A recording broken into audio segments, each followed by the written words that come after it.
It's the YETI Bassmaster Elite at Lake St. Clair, being brought to you live by Carhartt. Welcome to Bassmaster Live. We are ready to take you for the next 3 hours to the 5th event of the regular season for the Bassmaster Elite Series, the YETI Bassmaster at Lake St. Clair, legendary Lake St. Clair. And John Cox, in his first year with the Bassmaster Elite Series, holds the lead right now, actually tied with the lead just now in. David Mullins has tied him up at 42 pounds even. Taku Ito is the man who came into this day in a very important position, leader in Bassmaster Angler of the Year points, this rookie sensation from Japan, and he did not belie his reputation. First thing today, Davey Height, he started catching them and catching them big. He certainly did, and it was a pleasure to watch Taku this morning. It's been a pleasure to watch him the last few tournaments. He's had a great northern swing, had a great season so far in his rookie season on the Bassmaster Elite Series trail, and started out throwing a crankbait, caught a few nice ones, and then switched to a drop shot here and caught one of his biggest fish of the day so far. Doing very well, fishing out on the lake, not around some of these groups of boats. It's in the area about a mile away from Wendlandt, but you see a few spectators and a few local, like perch fishermen, walleye fishermen around him, but could be very, very crucial that he and Wendlandt, John Cox, Chad Morgan-Taylor are somewhat isolated. They've got other anglers in the general area, but some of these other guys are in groups of 5, 6, 7 really good anglers in a 4-day event. That could really be a big advantage for Taku, being basically all on his own out on the lake. Not left to divide up water and divide up numbers of fish, the fish that are available to be caught. And of course, on this second day of competition, we have a full field out there of 85 anglers. But you've got to be in the top 40 after the day is over. Another angler who has done very, very well in this northern swing, and particularly right here on Lake St. Clair is Tennessee's David Mullins. Yeah, David Mullins has become one of our favorites to watch on Bassmaster Live in these smallmouth events. Unfortunately for him at Lake Champlain, it's fun to watch, the agony of angling sometimes. He had the fish hooked up to win Lake Champlain. A lot of them on a crankbait, and he lost some of those fish right beside the boat. This week I talked to him, he said, I am not going to throw that crankbait. We might see it a little tiny bit on Sunday or something like that, but he said, I lost too many fish, I had a chance to win. I can get him to bite this drop shot here on Lake St. Clair. Got a lot less chance to lose these fish, and its landing percentage has been much, much better. Second place after yesterday's weigh-in. Look out for David Mullins to be in contention once again this championship Sunday. 18 pounds today, knows how to work that drop shot. So does this fellow right here. John Cox, our leader, the Florida angler, known to be primarily a shallow water, largemouth bass fisherman, but boy, he has proven his versatility out here. He's a well-respected angler, and he's showing why today. He definitely is, and one of the things that sets him apart, he marches to the tune of his own, dances to that tune on his own, I guess. He'll go do things that are unorthodox, fishing shallow when a lot of other people are fishing deep, fishing the shoreline when everyone else is fishing offshore, whether it be shallow or deep. Yesterday, we didn't see anyone looking at the Hummingbird Lake that was even in the St. Clair River, but John Cox is one of the few people that are actually fishing in the St. Clair River. A lot of history in the St. Clair River this time of year. It's surprising to me that we don't have more fishermen in there. Might be to his advantage, him and Chad Morgan-Taylor, with only the U.S. side being open. It's good for them because it's going to fish somewhat small, but it's plenty big for two anglers. All right. Well, welcome, very much welcome to everyone who's joining us here today for our 3 hours of Bassmaster Live, taking you closer and closer to weigh-in time, which happens, of course, this afternoon. A crucial weigh-in.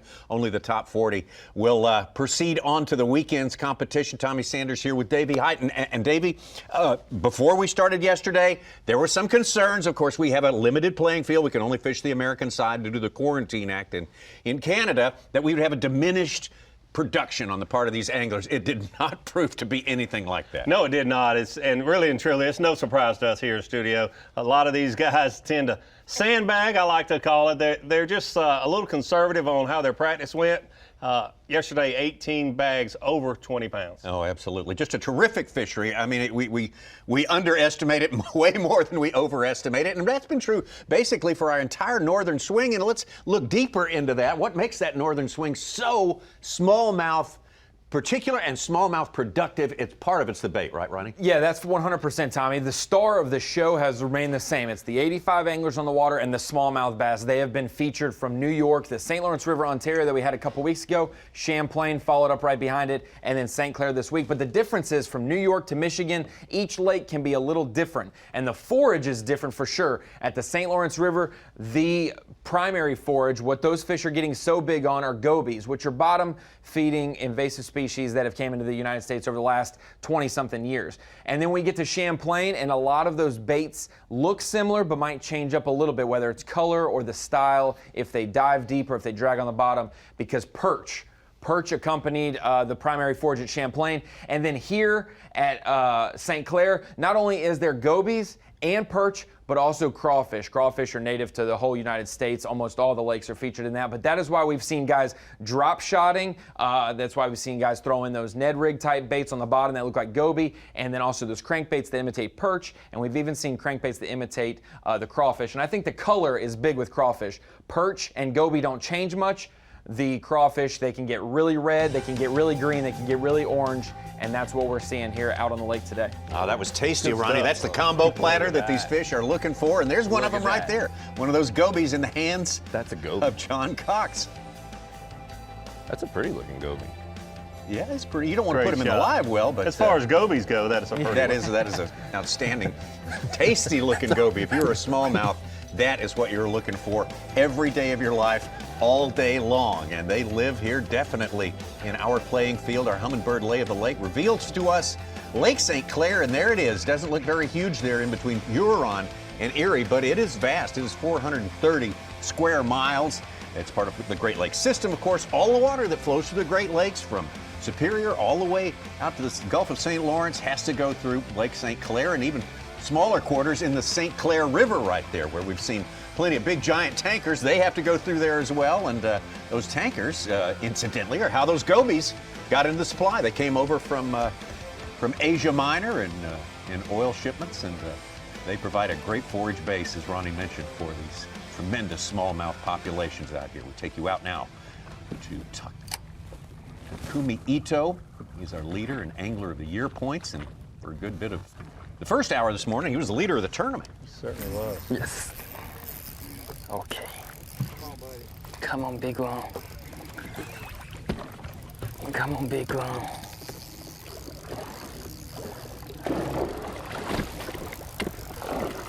Come on, big one.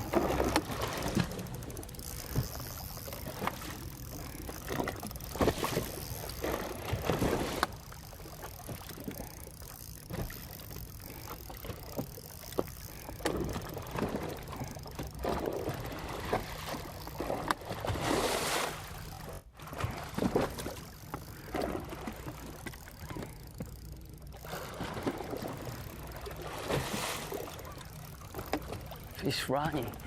Got to keep giving Takumi credit for his ability to land, and I certainly don't want to jinx him here, but we have not seen him lose a smallmouth bass, and had never caught a smallmouth until this year. He does a great job fighting these fish. He gives them all the respect in the world, that is for sure.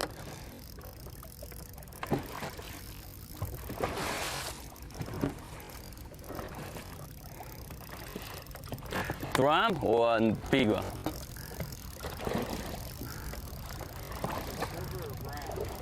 Yeah.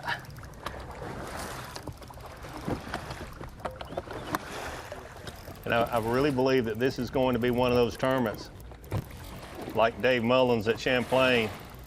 There will be somebody that finishes in the top 5, maybe 2 or 3 people that will have had the fish on their line to win. It's going to be that tight, I think. So playing these fish and getting these fish in the boat is very, very important with a tournament that's going to be as close as this one is. Yeah. Ounces, just ounces separating the top couple anglers. Top 4 right now are 1 pound apart. Corey Johnson just called up.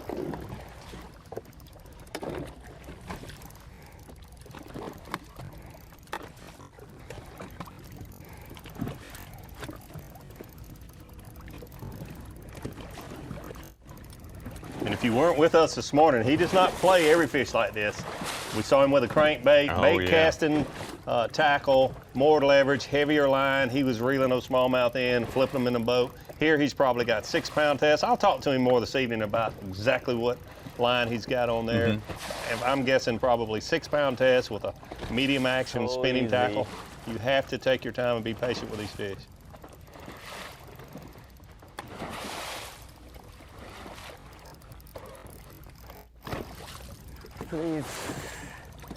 Please come on. I hope no rough. Small one. Big one. I don't know. Yes. Sorry. I hope. Wow. Giant smalley. Yeah. Yeah, giant smallmouth. Yes, giant small.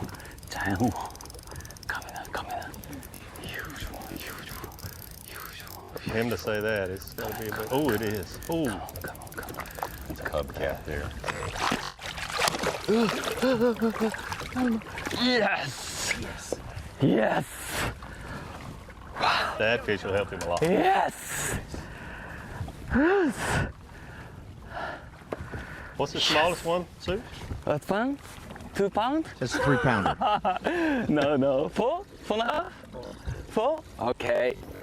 I got a 4-pounder. Yes. Only 5 ounces behind the leaders. You're looking at your new leader like that, I guess is what I should be saying. That one might be 2.5 kilograms or maybe like a 5-pounder. Yeah. And you know your kgs there. This one.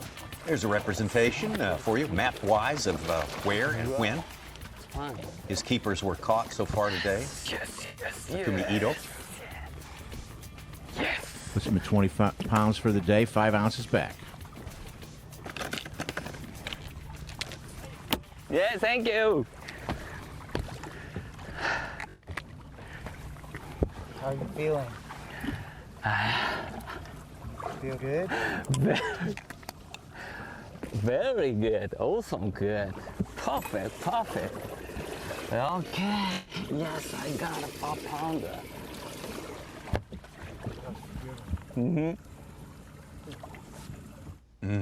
4 pounders. The Little goal. fish care there. Yes. Get quickly up to Texan Ray Hanselman. Like anything. Great day yesterday. He's hooked up live now.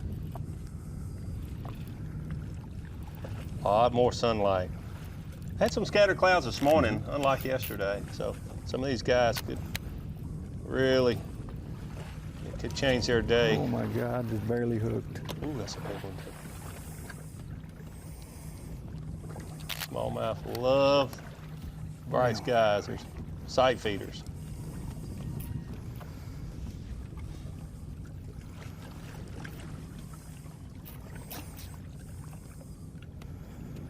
Bit slower for Ray. It does have a limit, but a smaller fish so far today. But this could be an upgrade here. Well, he's got a couple really small ones in his live well now, 1 1/4 and 1 1/2. Oh wow, this will help him a lot.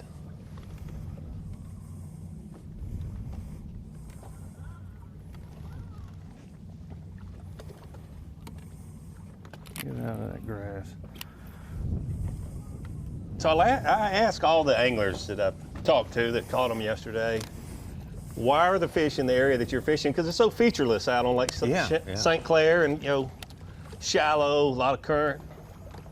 And a lot of those guys honestly said, I don't know, I just graphing fish and marking bait. But Ray Hanselman said he used his Lake Master mapping, looking at the contour lines, even though the contours are subtle. Ooh, super subtle. Like a Santee versus a Tennessee River or even a Lake Champlain. But he said, I totally relied on my Lake Master mapping. Well, that's a testament to how good that mapping that's available now is, because Drew Benton put it this morning. If you want to do a topo map of this lake, just get yourself a paper plate and set it on a table. Right. That's what it looks like. But his thoughts were the machines that they used for mapping, no matter what map you're talking about, they are high quality machines, and there is a reason that it shows some, even though the units that we have on our boat don't really show that as detailed when you're talking about a 4 to 6 inch contour change. He felt like when they're mapping, there's a reason you see those lines get a little closer together, spread out. Hook's grabbing something. Even though it might be very subtle.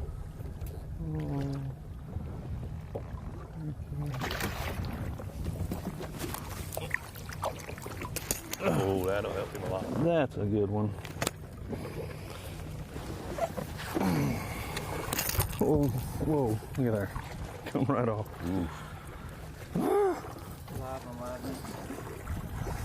Ray also told me he got a crankbait hook in his arm yesterday. That's 5. Very gentle with that one there. Yeah. Whew, that was a stressful battle there. As soon as I got in the boat, the hook just popped right out. You gotta love it. That's why we do this. Here we go. That brightens up Ray's disposition a little bit, and why wouldn't it? That's a good upgrade. Takes him up in the leaderboard. He might even land closer to the top 10, maybe in the top 10 from that one. Registers with Bass Track. Another important part of this leaderboard there is that line right there, the day 2 cut line. That's today. You got to be in the top 40. Brian Snowden of Missouri, the man who's sitting on the bubble right now, and Matt Airy, looking at a rare prospect of possibly not making a cut. He usually makes those cuts. Plenty of fishing left, though. The YETI Bassmaster Elite at Lake St. Clair is being brought to you live by Carhartt.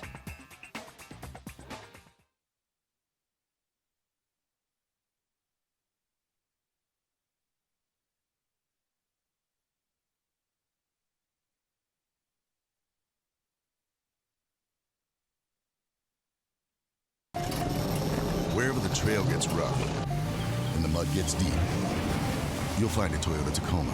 It's the best-selling compact pickup in America for 12 years. And it's not because we baby them. If you want to play, you need a Tacoma. At Mercury, we invested thousands of hours of engineering manpower so you can enjoy hours and hours of untapped horsepower. Introducing the all-new V6 Mercury Pro XS. Light, quick, efficient. Mercury, go boldly. At Mercury, there are no limits to what we'll do to make sure you have no limits either. Introducing the all-new V8 Mercury Pro XS. Light, quick, efficient. Mercury, go boldly. Your time on the water is precious. You return season after season to make unforgettable memories. Fight a few fish, reconnect with friends, and recenter yourself. If you count on having this time, you need an outboard you can count on to power it. That's why boaters stay with Yamaha for the long run, for life. They know reliability starts here.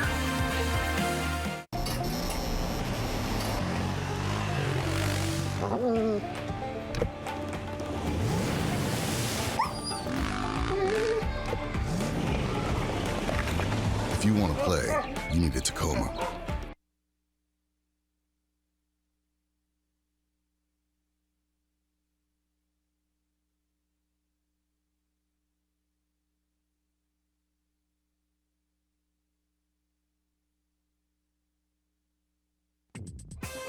The YETI Bassmaster Elite at Lake St. Clair is brought to you by Power Pole, Skeeter Boats, Yamaha, and by Toyota.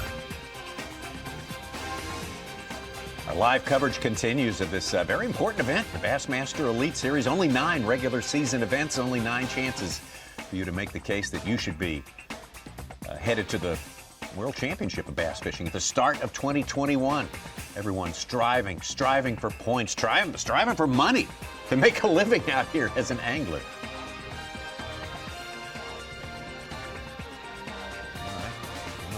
Big performers today, especially the first half of the day. I mean, he never stopped catching. Clark Wendlandt, great day, great tournament for you. Clark, the Northern Swing's been pretty good to you, I must say, overall. I'm sure you're having fun out there today, though.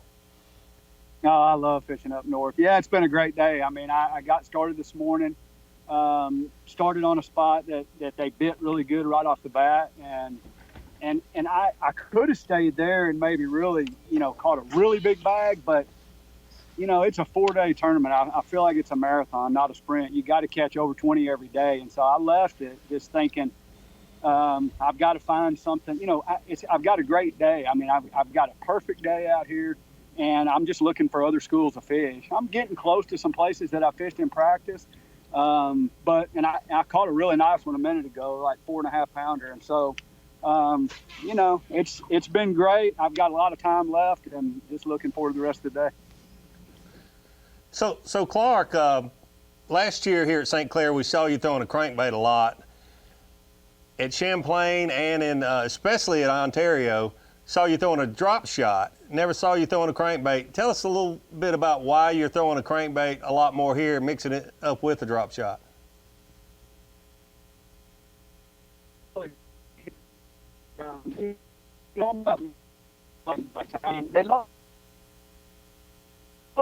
have a little bit of trouble with Clark's feed right there. Just sometimes the direction, just the way the camera's pointed, can affect how the signal comes through. And I think, Davey, he just didn't want to give up his guys. No, that's not true. Clark's a good guy. He'll give us a good. I think a lot of it is probably what you talked about, Ronnie. Just a lot of crawfish here, and you showed the different forages and the food that the bass key on, and a lot of crawfish here. Going back into the St. Clair River. John Cox, who spent his entire day and most of his day yesterday. Interest in the lake, catching so many walleye.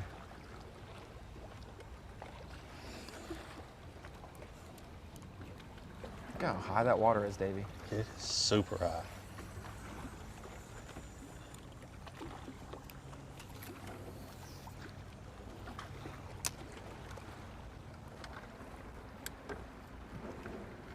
The amount of water, all through the years I fished it, that water level would be 2 feet lower than that. And you're talking about Lake Huron? Mm-hmm. Boy, that felt like that. I thought that was the bottom. It's funny, I looked down and saw one under the trolling motor too.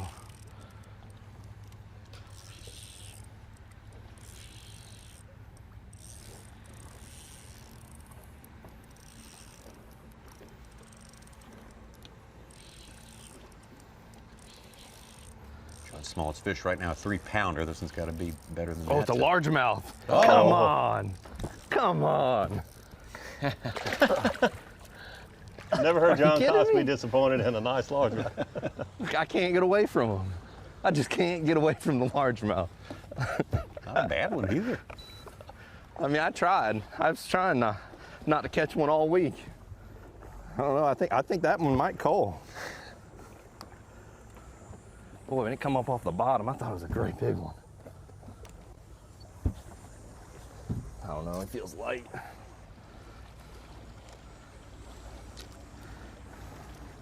Was not expecting that.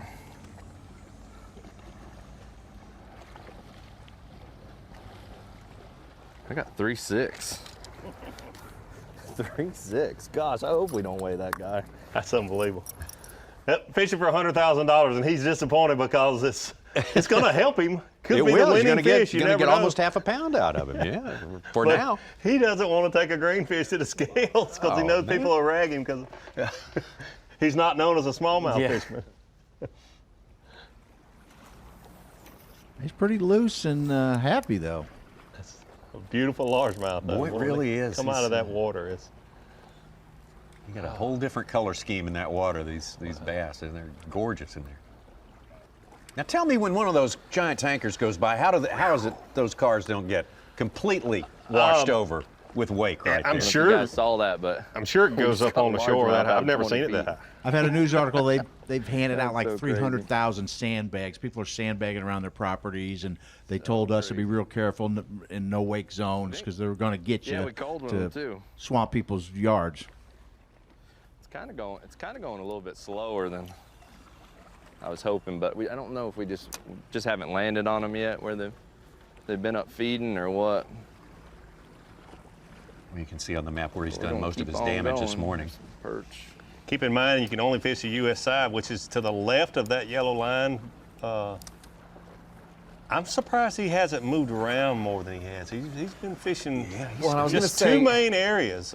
There's three. When we've seen Cox down there at his main spot, Chad Morgan-Taylor was just up above the knob of that point right there where the island. Like he's just fishing the upper end of that island. Just up past that. Different water. They're not fishing the same water, but right. That's about as far as we've seen people go. And there's another, 30, 40 miles that you can for sure go fish in a tournament day.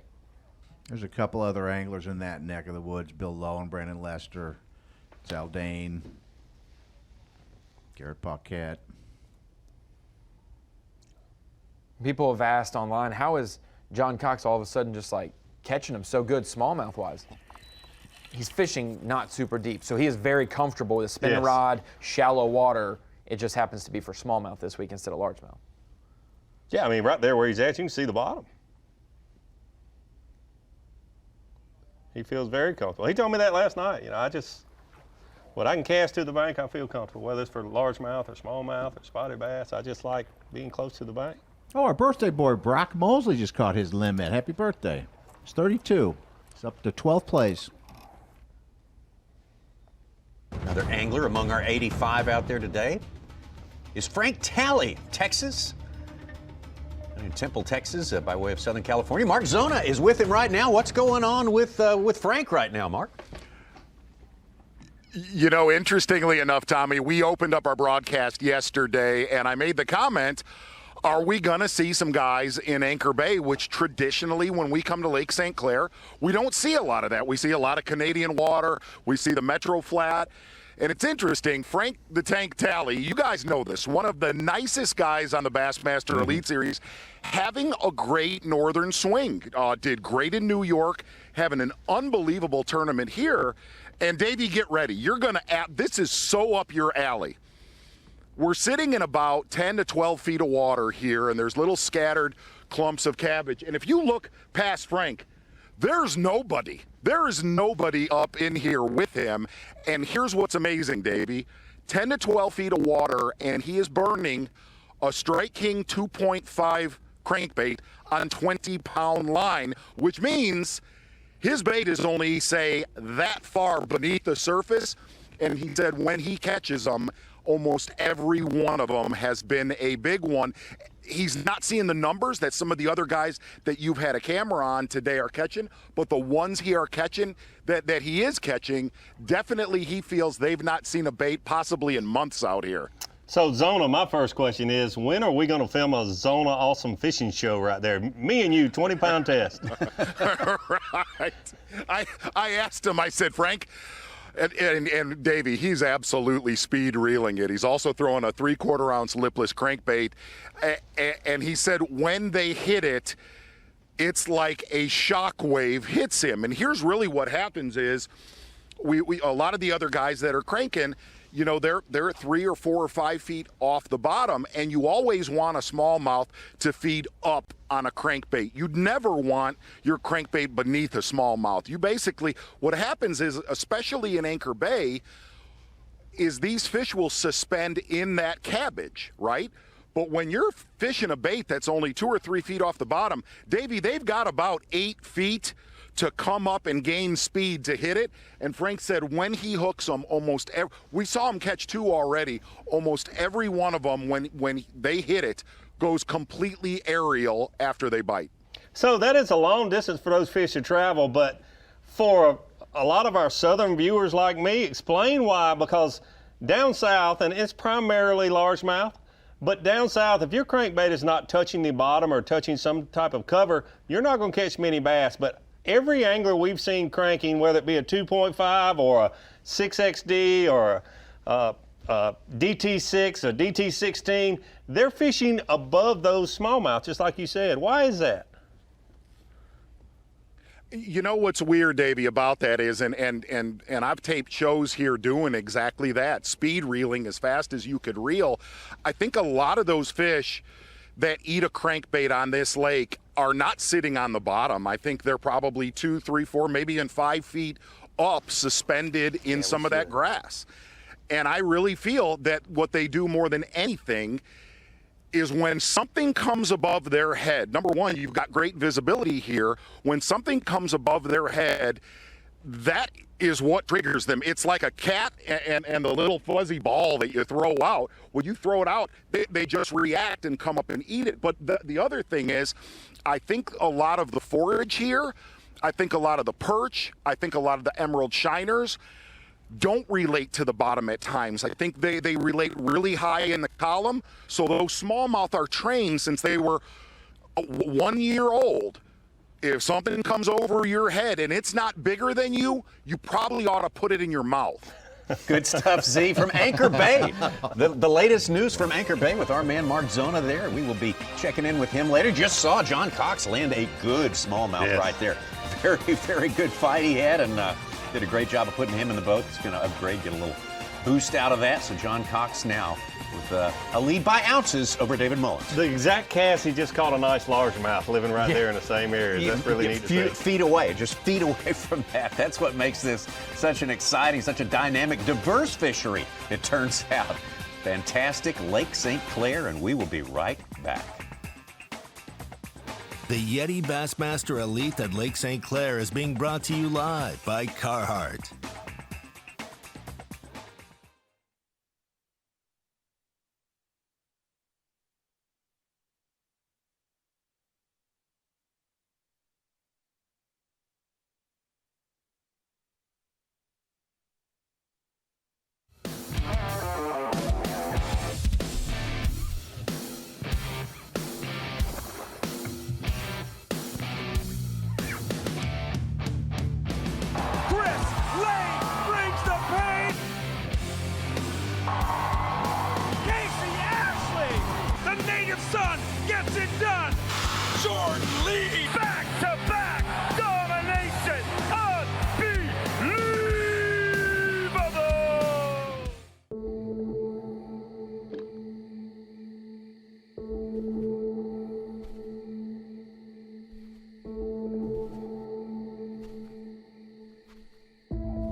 For over 70 years and 19 consecutive NMMA Consumer Satisfaction Awards, Skeeter continues to set the standard. And now, through October 19th, you can fall into savings with rebates of up to $1,500 on the FXR Limited, up to $2,500 on the FXR Apex, and double rebates of up to $3,000 on the ZX250. Fall into savings now through October 19th. Visit your local dealer or SkeeterBoats.com and fall into savings on the Skeeter boat of your dreams.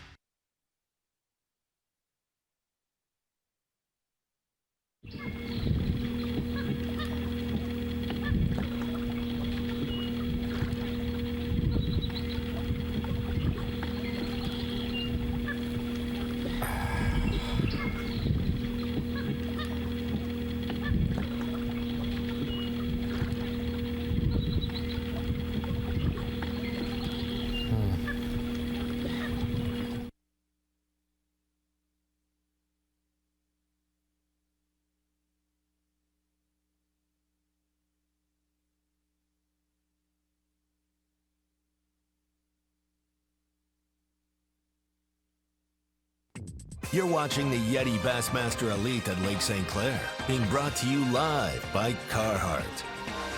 Bassmaster Live moving well into the second half of this day number 2 action on Lake St. Clair. 5th stop of the year for the Elite Series, and it has been, like the morning, it has been action-packed out there today. Yeah, if you're just joining us on Bassmaster Live, you did miss some action this morning, but the good news is a lot of these anglers said my best fish catches were in the afternoon. That is such good news if you're a regular fan, too, because you know that's generally when the lull takes place, early afternoon, and to not have to endure that is a wonderful, wonderful prospect. Especially in August. And just before we went to break, we saw John Cox catch his nice largemouth, and then right after that, a big smallmouth that helped him considerably. Tomorrow morning, mark it down on your schedule. We will have 7 straight hours of Bassmaster Live for you here on ESPN2. Starts at 8 a.m. Eastern Time, taking you all the way to 3 p.m. Eastern Time, all the way to weigh-in time tomorrow. So that will be, you talk about action-packed, according to Mark Zona and those in the know. they're just not going to let up. They're just going to smash them every day out here, and that's fine with me. I'd love to have all that coverage on ESPN2, 8 a.m. to 3 p.m. Gosh, it's great for our sport to be able to showcase a lake like St. Clair, the best fishermen in the country, the Bassmaster elites, and all that time on ESPN2. Oh, great. Have live bass fishing, live sports of any kind on television is a bit of a luxury we all treasure a little bit more in this day and age. Beautiful shot of yet another perfect Chamber of Commerce day here in Macomb County, just outside the Motor City of Detroit, Michigan. Taku Ito on the right, John Cox, and you're right, Davey. We have got maximum sunlight now. It was a little bit shrouded this morning, but beautiful, beautiful. It is beaten down strong this afternoon.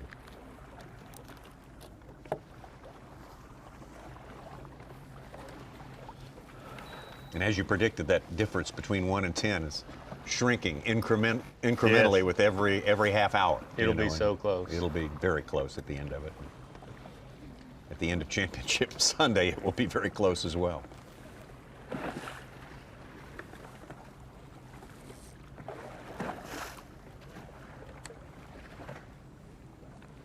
One of those guys fighting for their AOI lives. Jamie Hartman's right at our cut at 40, right behind the cut at 41st.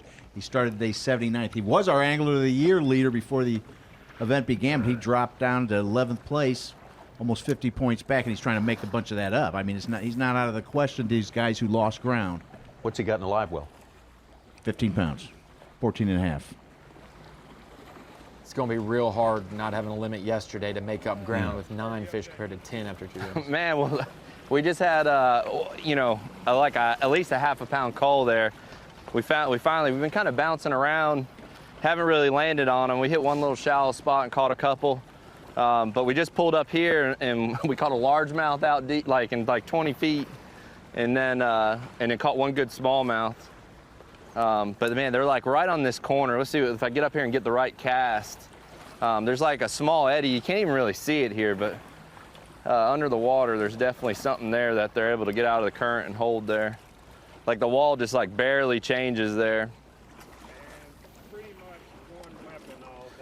Yeah, this is pretty much it. I've just been drop shotting the whole time. There's so many other things I'd like to try, but it just seems to, with the max scent and stuff, seems to be getting the big ones. Gosh, I set the hook on that one. I'm just a little wound up because I think there's some big ones here, so hopefully we'll get some in those 4-pound range and cull some of those 3s out.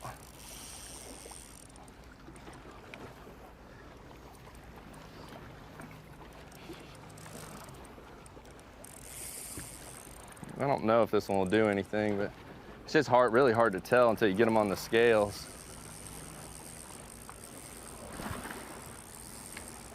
I saw a pretty good-sized dark shadow there right after he set the hook.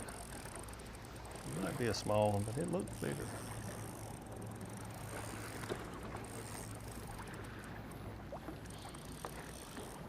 Heard John say he caught that largemouth out about 20 feet.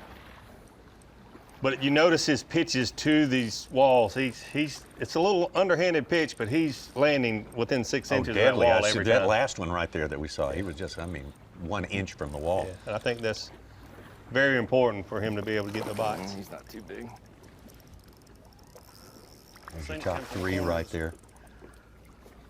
And you mentioned just a tiny little return in that wall creates an eddy down there. So you've got to be so specific. Yeah, you laying out 3 feet from it is.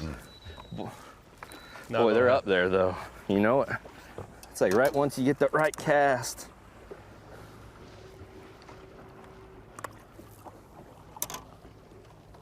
It's great to watch.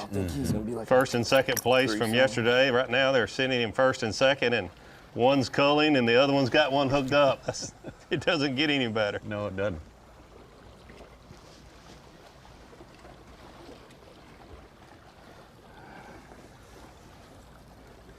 About 3. Boy, it's close. Close! All right, let's get back up there and throw in there again. Same size.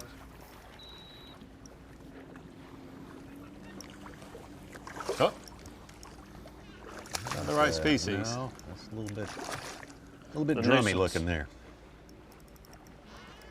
Is that pretty much like redfish right there? Redfish, they're red drum, technically. They're very interesting.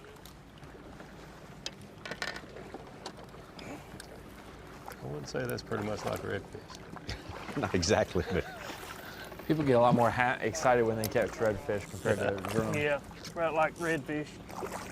look at the size of that drum. About like the drum.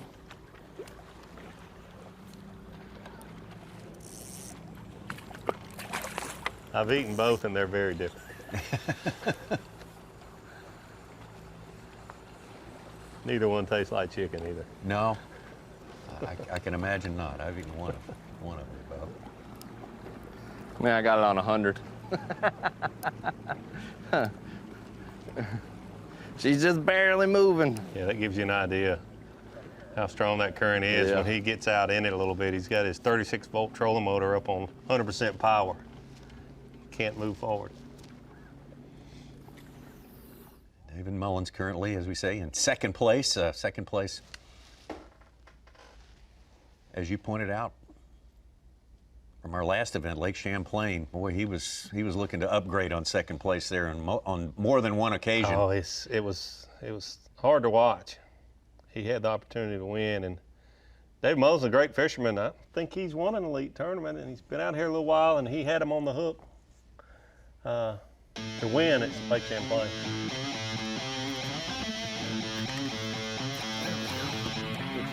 Yeah, he was on him. He was from day one. He was on him. And if you notice, he lands these fish on a drop shot, but he couldn't resist because he was getting those big bites on the crankbait, and those are the ones that really broke his heart. All of these are drop shots. His reputation is as a crankbait guy, and it was the crankbait that may have just let him down a little bit. Big one, big one. Giant. Stay hooked up. He's got to be hooked good because he absolutely crushed it. Oh man, stay. Oh, stay. It's a big one. No! No! No! No! No! No!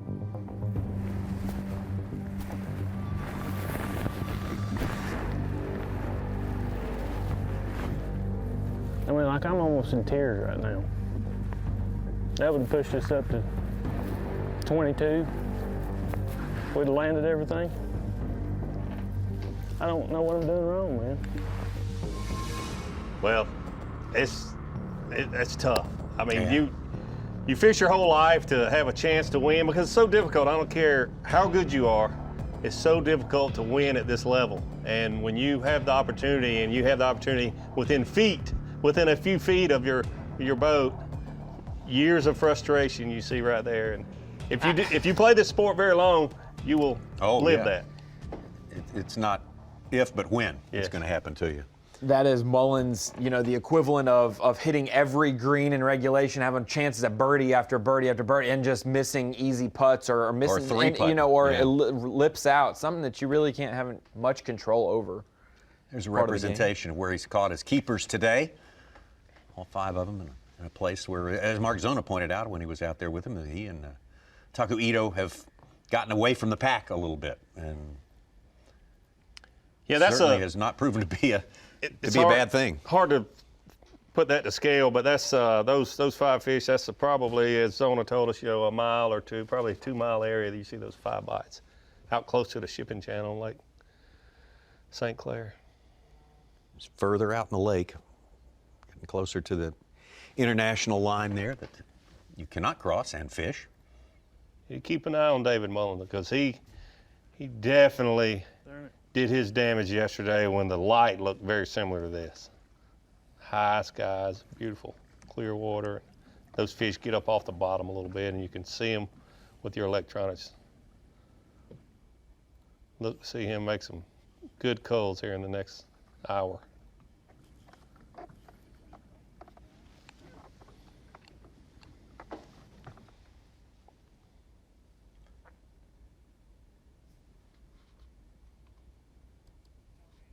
Well, David Mullins in solo second right now, and just ounces behind our leader, John Cox. Tightening up ever tighter as we go through day number 2, and expect that trend to continue off and on through the length of the rest of this tournament, of which there is plenty on the way. We've got another couple of hours and change to fish. Well, more than that for some of these anglers in the later flights today. All the flights will check in for the weigh-in, and only 40 will emerge qualified to go on the weekend. So a big day with a lot of drama still to come on Lake St. Clair. The YETI Bassmaster Elite at Lake St. Clair is being brought to you live by Carhartt.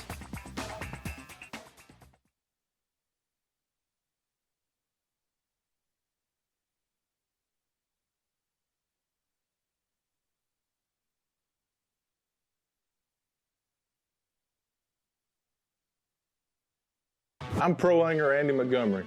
I've been making my living with Strike King products for a long time. So when they showed me the new Tour Grade line, I was all in. I knew I could trust it. What I didn't know was how easy it was to use. With the spooling tool and the prepaid envelope to recycle your old line included in every single box. Not only is it the best line on the market, it gives you the easiest fishing experience possible. Find out more at StrikeKing.com. Born in Japan, Sunline has over a 40-year history of making the best fishing lines. With 10% of the company's employees focusing on research and development, Sunline is driven to offer the widest selection of bass fishing lines in the U.S. market. Sunline's fluorocarbon, nylon, and braided lines are made to the strictest Japanese tolerances, incorporating exclusive patented technology like plasma rise. Sunline provides the strength to guarantee your confidence. Want to know the difference between power bait and other soft plastics? Ask the fish. Berkeley scientists have thousands of flavors tested on thousands of fish. Natural, man-made, every bait that's ever hit the water. No matter the shape, size, or color, power bait is the only one that is scientifically proven. Fish bite and will not let go.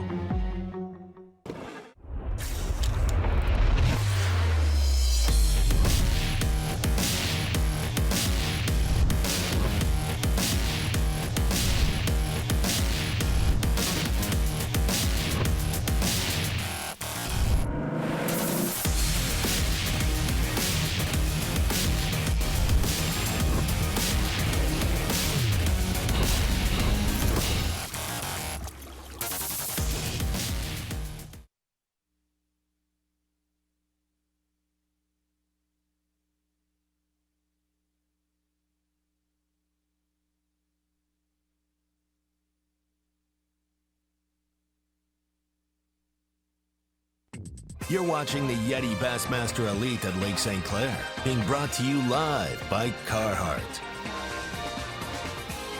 85 anglers in that giant expanse of water out there, Lake St. Clair, in between Lake Huron and Lake Erie. This Great Lakes chain winds across the northern tier of states there. 85 anglers fighting to make it into the top 40, fighting to make it on points into the World Championship to start next year, fighting to make a living as an angler. John Cox, the man on top right now. Ounces ahead of David Mullins. Taku Ito right there as well. And Johnston, the two Johnstons have been matching each other stride for stride. Frank Talia. Mark Zona was just out there with Frank the Tank. Great angler, great guy out there, having a good day, doing something a little bit different, Davey Height. Yeah, he was throwing a shallow running square bill crankbait along the shoreline, and no competition along there, and he's having a good tournament. Looking all the way down this leaderboard to 30th place, you got to keep in mind, very, very important for many reasons, the classic, making a better paycheck, that 40 cut tomorrow, only the top 40 fishing right now. Matt Airy, the bubble guy, so to speak. Stetson Blaylock having a little difficult time this week, which no one expected, including myself. Had a good practice, but struggled a little bit yesterday. Jamie Hartman doing a lot better today than yesterday. So critical for his chances to stay in contention for Angler of the Year, to make that 40 cut and hopefully make up some points tomorrow. Yeah, that 40 cut is all important. There it is right there. And actually, Matt Airy, has been upgraded, so he's the one above the cut line right now. And Jamie Hartman may have pulled up Chris Salzane just popped into there with his fourth fish. We got the weigh-in. That's where it'll all be decided at our weigh-in site there, Metro Park there in Macomb County, or close to the weigh-in site, is our own Dave Mercer. Dave, what do you got on your mind? What's looming large on this second day of competition? I'm not far from takeoff right now, but I'm just kind of at the mouth of Anchor Bay as you come in here, and we run across Bill Weidler, who had a great day yesterday. And you know, I'll be honest, when I rolled up on him, I kind of thought, well, this is a story about a guy trying to get in the cut line. And right away, he told me, I think this is a spot that I can win this tournament on. He said, my bite is in the afternoon. He made 3 or 4 calls yesterday afternoon. And he's in an area all by himself right now, which is very rare in this tournament. And he really went into detail to explain it to me. So I'm really hoping this pans out and he can get all the way through to Sunday, because what he's doing here is really unique. He's keyed in on something that I'm surprised more people didn't see, and just moments ago put a 4.5 pounder in the boat. So really, he's got 3 smaller ones he's got to call out, and he'll be right there. Well, Dave, tell us, because we just did a little bit with Mark Zona in Anchor Bay as well with Frank Talley. What makes Anchor Bay different from the rest of the main lake at large? What's unique about it? What's unique about it is it's a parade of boats right now. I mean, it's slowly coming to life here, but it is basically it's that sheltered area of the lake that's off to itself, and sometimes you can get onto something kind of off the beaten path here. I think really just because a lot of people will write it off, you know.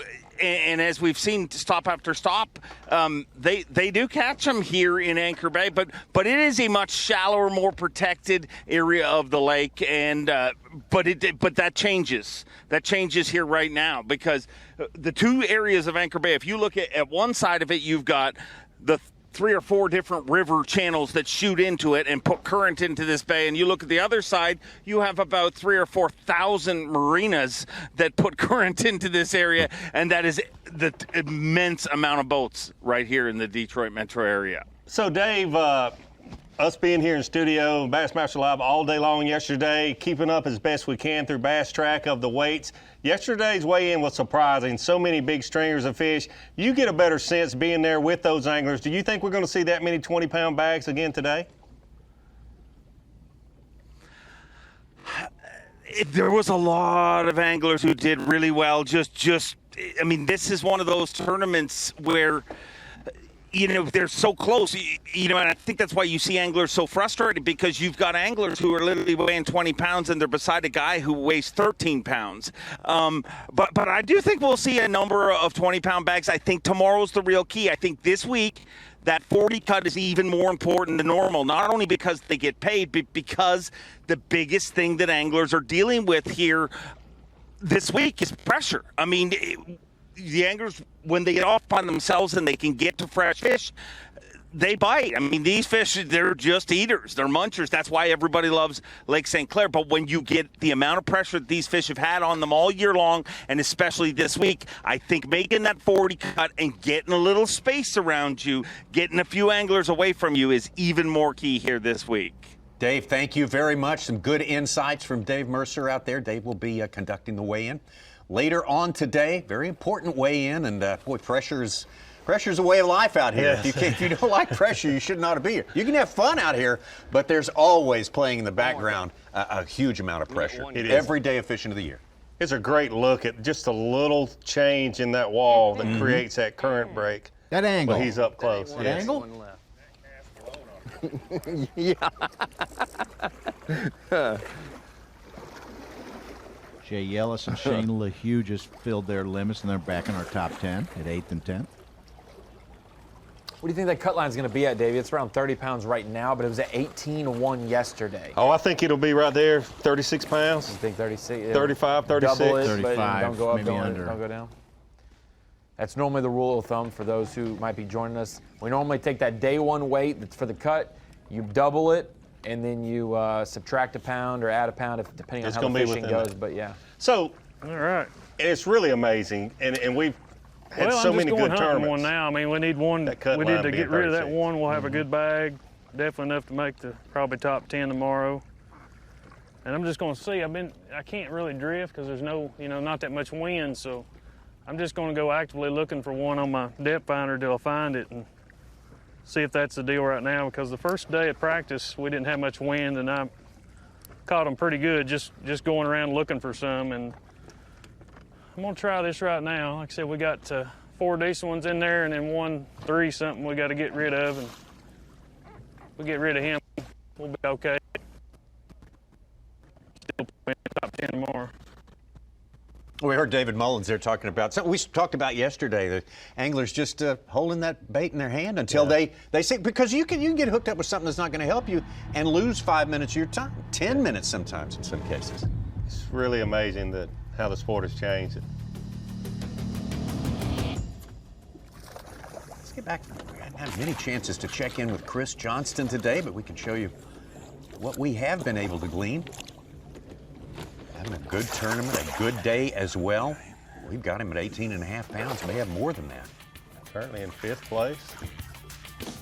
Having another good tournament.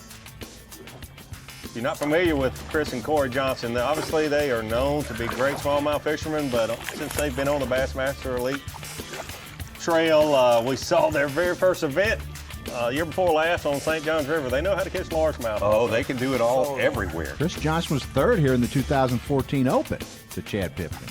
And is now 6th because Austin Felix just came in with a 20-pound bag to jump into 5th place. Oh, wow. Chris Johnson, just 2 events ago, became the first Canadian to ever win a Bassmaster Elite Series event. A fairly historic moment. Will not be forgotten by our friend Dave Mercer, that's for sure. We will hear about that for a long time, and rightly so. His brother's trying to make his 3rd straight top 10. So Chris did get the upper hand and won the St. Lawrence River, but Corey trying to go 3 for 3 on the Northern Swing for top 10s. Two great accomplishments right there. 2 great anglers, no doubt about that. We'll be seeing plenty more of them in the months and the years to come here on the Bassmaster Elite Series. We'll be seeing plenty more fish catching yet to come here on Lake St. Clair. So don't go away. The YETI Bassmaster Elite at Lake St. Clair is being brought to you live by Carhartt.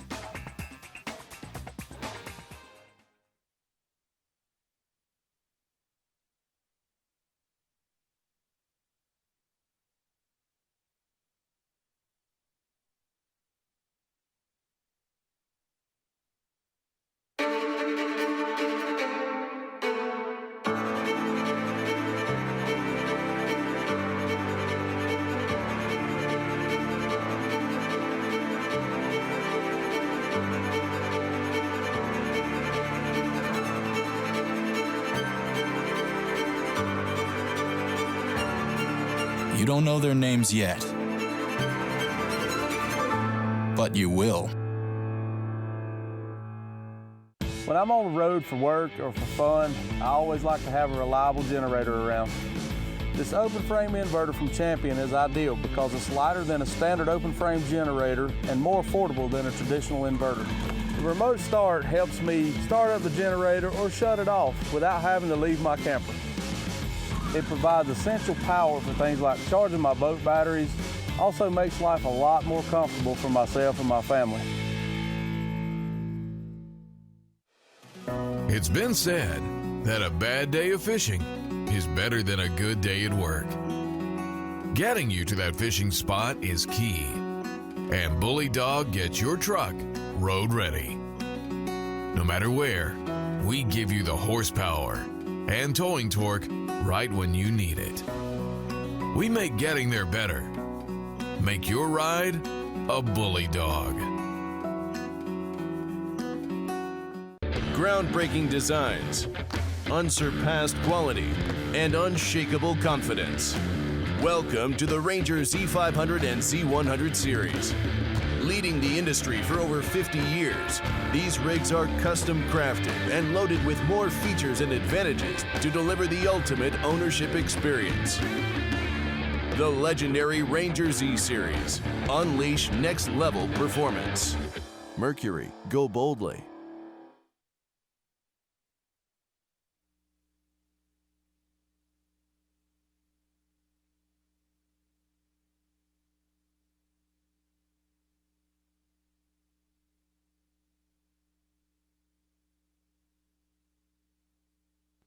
You're watching the YETI Bassmaster Elite at Lake St. Clair, being brought to you live by Carhartt.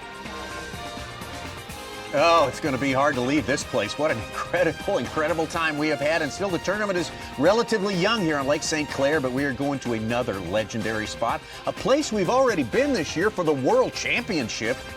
Fabulous Lake Guntersville on the Tennessee River, Scottsboro, Alabama. This is going to be a tournament to replace one we were not able to hold in New York State. One of the three that were scheduled couldn't quite get it together for Cayuga Lake and the Finger Lakes, but it's been rescheduled. It's going to be down south in September, and Davey, you say they're going to catch them there. Well, it's a legendary lake, like you mentioned. Everyone that knows about the bass fishing, tournament fishing world knows of Lake Guntersville, the Classic being there, and all the mega bugs, so many events. But this is a different time of year. We're going to be there when there should be a lot of good topwater fishing. Everyone loves to watch frog fishing, other topwaters. So exciting, and it'll be a great event. Yeah, everybody's got their favorite places. Even if you haven't been there, you got your favorite places. To me, it's the bridges there on Lake Guntersville. You know, oh yeah, everybody's got Browns, all these places that are near and dear to the hearts of hardcore bass fishing fans. Interesting because a lot of our events in the last few years, those bridges have been dominant. Yeah, I don't know if they'll be such a factor. Really? Yeah. Okay. All right. It'll be interesting to see that get figured out. We've seen those summer offshore tournaments, those spring classics. He factored in the classic at Guntersville here this year. Mullins did, finishing in the top 10.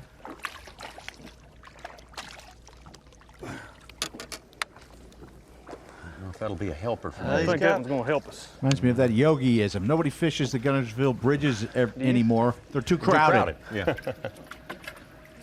He's got a couple he needs to get rid of it. I don't know if it's going to help him or not. Well, all in all, you got to say a good 2 days for David Mullins. A good day today, as a matter of fact. Come here. Yeah, David Mullins, second place after yesterday's weigh-in, just ounces behind John Cox, and said he did not catch his first fish yesterday until 9:45. If you look at his daily catch here, 7:18, 7:52, 9:14, so he was way ahead of schedule. The only issue here, they're all in the 3-pound category. Got to have those 4 and maybe even a 5-pounder or 2 to stay in contention here at St. Clair. The fishing is just so good. He had the 5.9, the second biggest fish all day yesterday. Yeah, that's a difference maker, that's for sure.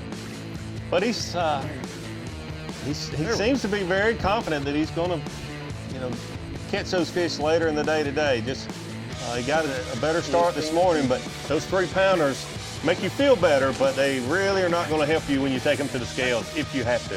They're just, 18 pounds being the 40 cut yesterday, and that's bigger than a 3-pound average. Let's get quickly over to Taco Ito right now. We're going to him live. He made a little move, and he's hooked up live. Wow, he's got the fish in the boat. Wow, it's a good one. What is it? Drum? No, smallmouth. Woohoo! Yes. Yeah. 3-pounders is small. Yes, thank you, buddy. Even. Yes. Bass track. That'll definitely help him. That fish will definitely help him. He questioned whether it was a smallmouth or not. That's often the thing up here. Drum? No. Smallmouth? Yes. Yes. A little bit of trouble with the signal there on David Mullins. We'll get back to David Mullins and Taco Ito. Now we're out there. Chad Morgan-Taylor currently in 8th place, having a good tournament himself as these scores continue to get closer and closer and more tightly packed here among the top 10.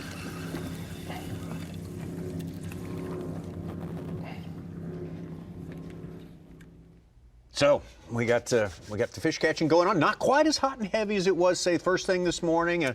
Later in the morning, it started to taper off a little bit. But boy, I'm looking forward to some big catches this afternoon. Yeah, absolutely. Some of those anglers expected big things early. Clark Wendlandt, for one. We saw Taku, having great starts. But then you have like a David Mullins and a number of other anglers that the afternoon has been their best time. All of us sat here before this tournament started and said, I can pretty much tell you who's going to be in that top 10 within, 5 of the 10 anyway, but it never turns out that way. You never know who's going to wind up there. Never bet on fishing. Of course, that's the whole prospect. That's the whole setup for fantasy fishing. And Ronnie, why don't you elaborate on this? Give us some fantasy insider talk here at the Screen and Knowledge. If you don't have a good quarterback in fantasy football, your team's probably worthless. If you don't have a couple guys fishing in the final day of an Elite Series event in the top 10, your team's probably worthless. Mine this week, pretty worthless. But these are the guys who are looking for another top 10 this week. They've done it all in the Northern Swing. Both of our Northern Swing events, they've all made top 10s, and they're looking to do it. We have 3 of them in the top 10 after day 1. I say that as those are the players that are doing well. But here's how the points go out. You obviously get points for the top spot, and they funnel down or whatever throughout the whole standings. But there's bonus points to be had. And for John Cox and Chris Groh, there's ways to get them. You either lead the event or you lead one of the big categories. And Big Bass is a big category, and the biggest bag of the event gets you bonus points. For John Cox, he's not only leading the event, he has the biggest bag so far, 24-12, and he's got that leader bonus. So an extra 45 points for him. For Chris Groh, a guy, if you have him on your fantasy team, he was one of the lower bucket guys. If you have him, he's middle of the pack, would be doing okay for you, but those 40 bonus points for having the big bass of the event jump you way up there. So that's another thing. When you're picking your team, think about a guy that's going to do well, but also think about a guy that maybe can go out there and go all out for a big bag or for a big bass. Those guys who kind of maybe sell out for the big fish, and these two guys have definitely shown out. Do you think, Davey, 24-12, is there going to be a bigger bag than that or a bigger bass than 6-0 this week? I don't know if we'll beat 24-12, but I think we'll see one bigger than 6-0. Well, we didn't get to see that 6-pounder yesterday. It happened right when we were going off the air, but luckily we are going to get you a look at that, the biggest fish of the tournament, right? That 40-point getter for Chris Groh. Man, that is one chunky smallmouth there. Yeah, and to be post-spawn, that fish is probably smaller right now or within the last few weeks than it has been in a year. That fish will be 6.5 pounds probably by October, November. What's crazy for him is he had 18 pounds, and that 6 pounds was a third of his weight. One of his 5 fish, but it was a third of his weight. It's a big one. We saw some big ones this morning going into the boat. First from long distance because he was not in our original lineup for coverage today. Clark Wendlandt, but boy, didn't take long for us to get a camera in there on him. Clark Zona was saved us there. Clark, like yesterday, started off on fire. When they move around on this. We were talking to him earlier. I think he's moved out of this area, trying to make it last for 4 days, and that's a he just came across Bass Track with another cull. He's over 20 pounds up to 6th place. Yeah, that's some veteran stuff. Yeah, you're doing two things there. Yeah. You're saving some of those fish, hopefully, for other days, but you're also exploring new areas and might find an area that he ends up winning the event. You never know. I think he finished 3rd here last year, 3rd or 4th, top 5 for sure. Clark Wendlandt did in this event. Texas angler feels very much at home here. How about the rookie angler from Japan, first time ever competing here on Lake St. Clair? Yeah. Never caught a smallmouth until this year. You would never know it. Well, if you didn't join us when we started at 7 a.m., just look at this daily catch there. 702, 719. A 5-pounder at 719, 735, and those are the 5 fish I think that he has in his live well right now. He caught other fish in that time. It was on fire this morning for Taku. Mixing it up with a crankbait and a drop shot. Once the sun's gotten up, we haven't seen him with the crankbait as much. He's been catching some good fish, making some good culls in the last hour with the drop shot. Taku Ito, of course, the leader as we started this day. Bassmaster Angler of the Year points, lest you just think he's a drop shot only guy or something like that, or a finesse guy. No, he's caught them everywhere the Elite Series has been. He really has, and it's so neat to get to talk to these anglers, especially the rookie anglers that I haven't met before, and it was enjoyable and a little bit hilarious hearing. If you could have heard he and I having a conversation on the phone last night, but it's so neat to hear him say. His dad bought a bass boat when he was 11 years old. He has primarily fished from the bank and fished a lot of tournaments in Japan from the bank. He bought the first Humminbird to go on the boat when he was 15 years old, and that's how he learned to use electronics. Very personable young guy, very fun to talk to, fun to be around, and really dedicated to his craft. And you can see right there, he's enjoying what he's doing. Put a lot of work, a lot of effort, a lot of dedication. To be here and be on this stage, and he's enjoying every moment of it, taking advantage of it. Really comes across. Now, David Mullins, this guy, you talk about a study in intensity. Yes. You talk about somebody that gets serious and dives all in on every effort he makes on the lake. it's this guy. If there were any doubts, you saw that video from Lake Champlain where he lost that fish, it would have probably, if not won the tournament, it would have been too close to call, let's say. Just that one fish, and we saw him lose multiple fish. Definitely felt like he had the fish on his line to win his first Bassmaster Elite Series trophy. But hey, it was Brandon Palnick's day. That 1 hour, 45 minutes or so of glory he had there. I mean, you can be frustrated about losing fish, but when a guy does that, it's just his day. But David Mullins recovers and in second place coming into today and holding his own today. So maybe this will be his week. First good look this week at really to get spend some time with John Cox, and man, oh man, has he put on a show. Getting away from the crowds, that's a theme for a lot of our anglers. Clark Wendlandt's a big one for that. Clark loves to do that. John Cox is certainly known for that. But you see here, smallmouth bass he's catching, and the right size. Yesterday, started out on the lake, moved into the river, and he said, man, I just feel more comfortable when I can cast to the bank. And we've been watching him do that today and catching some nice fish.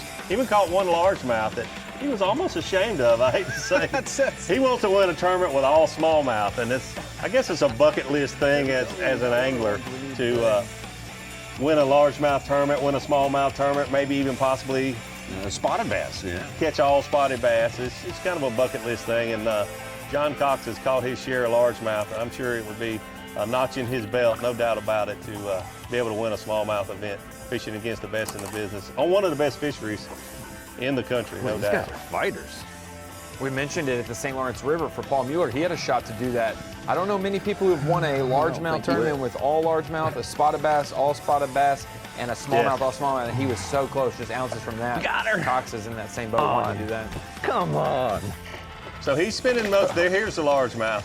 Are you kidding me? Come on. Are you kidding? I can't get away from him. It is. It helped him, and he's like, I can't get away from him. Have we ever heard of You want to get away from him? I think we'll go with that one. But then, right after that, you see a nice 4-pound smallmouth he caught just several feet away from where he caught the largemouth. Oh, it has been some big fun today so far on Lake St. Clair. It's going to get tense, though. I mean, the drama is going to tighten up come weigh-in time, because that number right there, 40, that's a number you got to hit. You got to be above that number, 40th or better, or you will not fish on Saturday. Fish on Saturday, you may have a chance of being in the top 10 and fishing on Sunday. It's all going to unwind as we move on. The YETI Bassmaster Elite at Lake St. Clair is being brought to you live by Carhartt.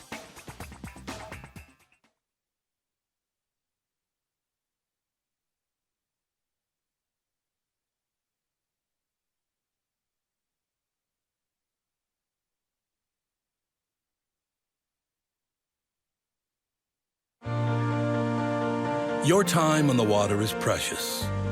You return season after season to make unforgettable memories. Fight a few fish, reconnect with friends, and recenter yourself. If you count on having this time, you need an outboard you can count on to power it. That's why boaters stay with Yamaha for the long run, for life. They know reliability starts here.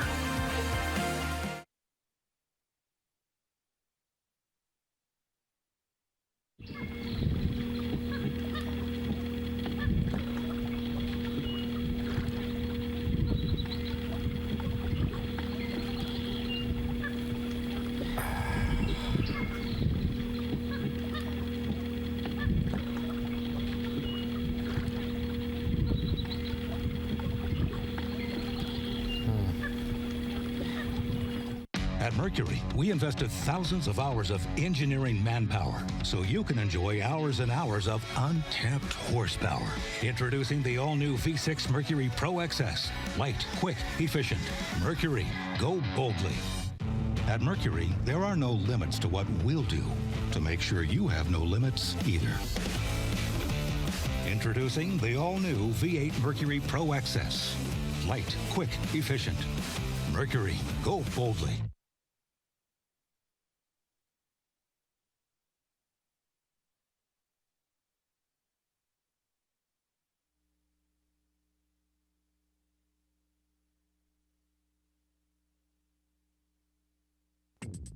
You're watching the Yeti Bassmaster Elite at Lake St. Clair, being brought to you live by Carhartt.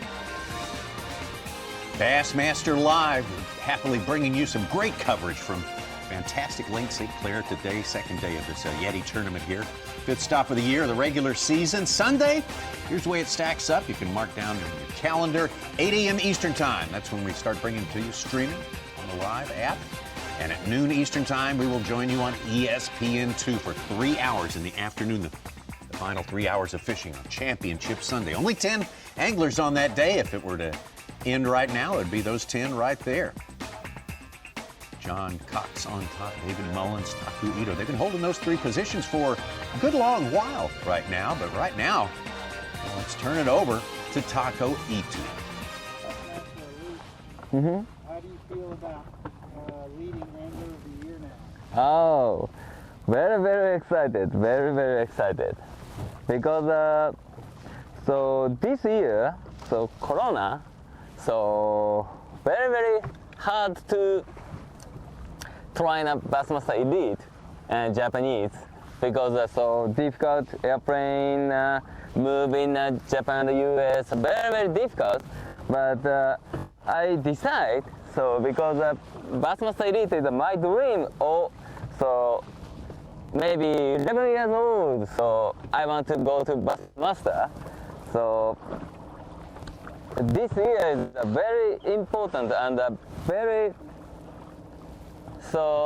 important year. Yeah, special year. So now, first place, I'm so excited and happy. Yes, this year very difficult, but I want to try the Bassmaster Elite. So I decide, so this year no go back Japan, or stay US, all day stay US. Yes. It's a very good day, special year for me. Bassmaster Elite champion. Yes. 11 years, Bassmaster Elite champion. When you were 11 years old, a little boy? Yeah, little boy.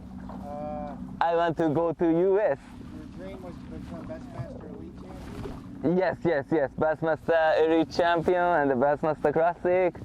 So I always watching the Bassmaster, 11 years old. So because I love US and I love Bassmaster, so I dream. So every day watching TV. I say, so I want to go to US. I want to go to enter in the Bassmaster. But my father said, maybe cannot. So very difficult, very, very difficult. So but I now here, so I can try. I can so qualify the Bassmaster Elite. So my father, so very, very excited. Okay. Yes. Yes. Okay. I say Japanese. Okay. Okay. Yes. So お父さんお母さん、僕は小さい頃からアメリカの大会に出たいと、バスマスターに出たいと言ってて、無理だろうと言われ続けてましたが、今ここにいます。今日頑張ってね、ビッグウェイト釣りますので、ぜひ見ててください。Thank you very much. そして、ここまで育ててくれてありがとうございます。So thank you very much, my father and my mother. Thank you. He was thanking his mother and father for everything they did for him to get him here. Yes. Takumi Ito with a great moving story right there. Absolutely. He got the global pandemic. He could have retreated to his home country, missed out on everything that's going there, made a very tough decision to stay and fish. And you talk about a decision that has worked out for all practical purposes. He is on his way. I mean, just think about that. We've got anglers from all over this country, and you know, if you live out west, it's a journey. Most of the tournaments are in the eastern half of the country, but to come from another country during this pandemic, with all this going on, I mean, you got to be a Takumi Ito fan. I know I am. Oh, man, I think he's got a lot. And even took some time for the Japanese fans, a special message there, or the Japanese-speaking fans in America, too. So a very, very admirable, very personable young man who made a tough decision and turned out to be, at least from this viewpoint, the right one. Absolutely. John Cott's got a big one on right here that will help him quite a bit. Come here. Come here. Come here. Oh. He might. I don't know. It's hard to tell. Yeah, he did look a little bigger in the water, but still might help.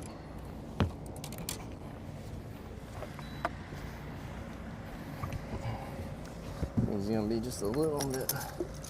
If anything, he maybe ounces.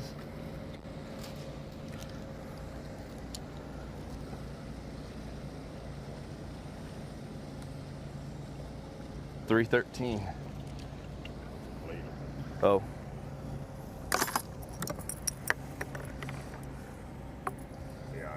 Yeah, yeah. So now we got a balance beam. There's at largemouth and let's see. Can't wait to get that largemouth out of the boat. Good point. He's just working so hard to break the stereotypes that he's a shallow largemouth guy. Yes, he is. He is. 6. So these two are like identical. Let's see if we're gonna get rid of our largemouth.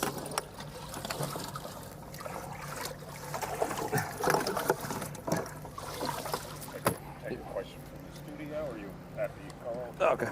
Or, it don't matter. I mean, they're asking about talk about your technique for the week. Your primary weapon is drop shot. yeah, I mean, I'm just drop shotting. I mean, I honestly, any other normal river scenarios, I would be,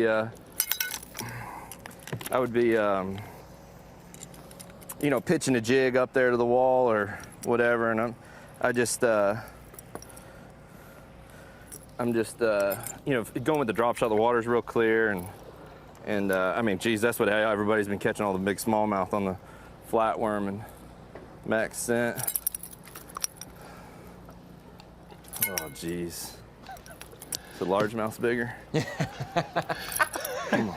That's hilarious. Stay still for a second. He wants to throw that largemouth back so bad he can't stand it. That largemouth will lose the tie every time.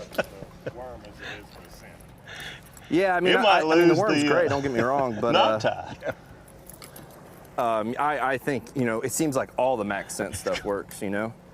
Doesn't matter what it is, but the worm has won so many tournaments. Gosh, these guys are so close. I think we're just gonna go ahead and get rid of the largemouth. Oh, you said keep. Oh, there we go. And he'll be our next to go.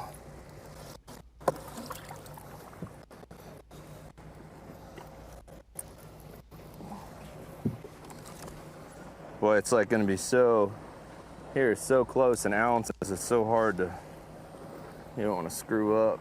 I'm betting that balance beam don't lie. Yeah. Yeah, that's good point. If he poor mouths that largemouth anymore, it's gonna swim away when he lets it go and tell all of the southern largemouth, and he is gonna just lose it. He's gonna really mess up this week. I've never seen anybody question a balance beam. He checked balance beam 3 times. He wants to get rid of that largemouth so bad. That's amazing. Yeah, boy, he made him go through an audition like again and again. It's like Radio City Music Hall. Let's see if you can give us a little AFTCO taste the bait here I'm it. throwing a brown back. It's pretty much, it's got a white belly and like the, you know, like a brownish back. Right. So, I mean, that's been my favorite color for a while now, and boy, they just seem, you know, it's what I got the most of, and they just seem to be eating it up. And that's been the pick of many other pros this week and last week, was everybody wanted the brown back. I'm like, guys, that's what I'm throwing. I don't have many of them. So. Been popular the last yeah, man, I'm telling you. And then, I mean, it's got to the point now where the flatworms are so hard to get that the minnow, the jerk shad, even people just buying the generals, I mean, that's what I did a lot of practice. I just pitched that general around on the drop shot, just nose hooking it, and I mean, they were eating it up. John Cox with our AFCO Taste the Bait, which has certainly worked for him this time around. He's looking to ride that one all the way to a victory, his first victory with the Bassmaster Elite Series. He's got the lead right now. A pound and some change over David Mullins, continuing to catch fish. He's caught as many numbers as anyone we have watched today. He really has. Maybe more than anybody did. And good things to come. David Mullins being so confident in the afternoon being the best part of his day. Well, he doesn't throw out ideas out there casually. He's a pretty serious guy, so we'll see if it pans out. The YETI Bassmaster Elite at Lake St. Clair is being brought to you live by Carhartt.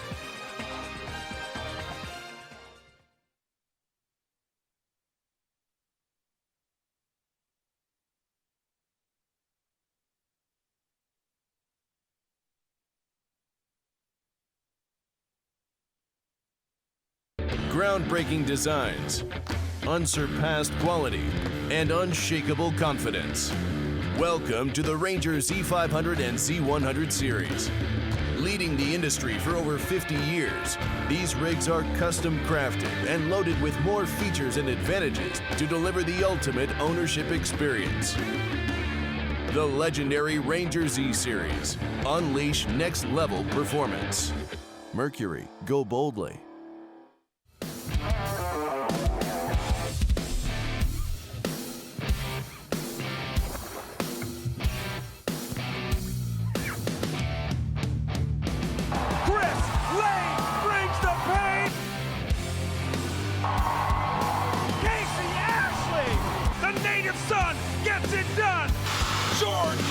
Back-to-back domination, unbelievable!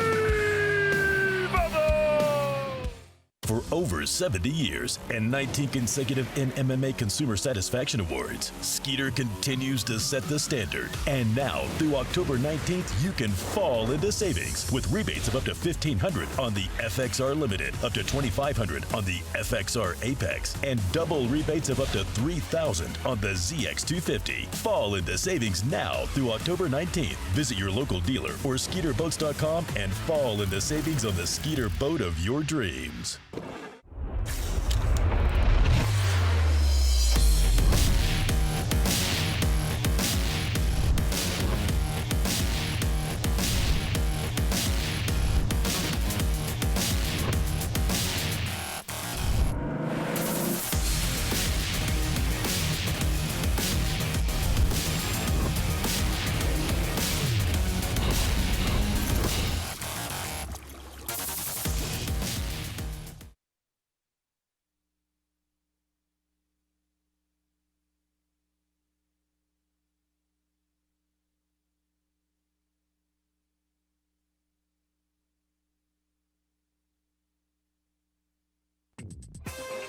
The YETI Bassmaster Elite at Lake St. Clair is brought to you by Humminbird, Mercury, Minn Kota, and by Talon. Here in the state of Michigan, John Cox of Florida is your leader with David Mullins of Tennessee and Takuito from Chiba in Japan. Your top three right there. Great tournament. We're in the second day of 4 days of fishing on legendary Lake St. Clair, part of the Great Lakes chain. All that water passing across the northern tier of states has to go through this place. Lots of current, lots of food for fish, and smallmouth fish especially thrive here. We have given you some ample examples of how plentiful, how bountiful the smallmouth action is here. John Cox deserves some special recognition. He's shown us how to do it better than anybody, Davey. Oh, it's about that time of the day. We need to decide who's going to be the power pole replay of the day thus far, and it's got to be John Cox. The leader yesterday with a little over 24 pounds, actually a good bit over 24 pounds, 24-12.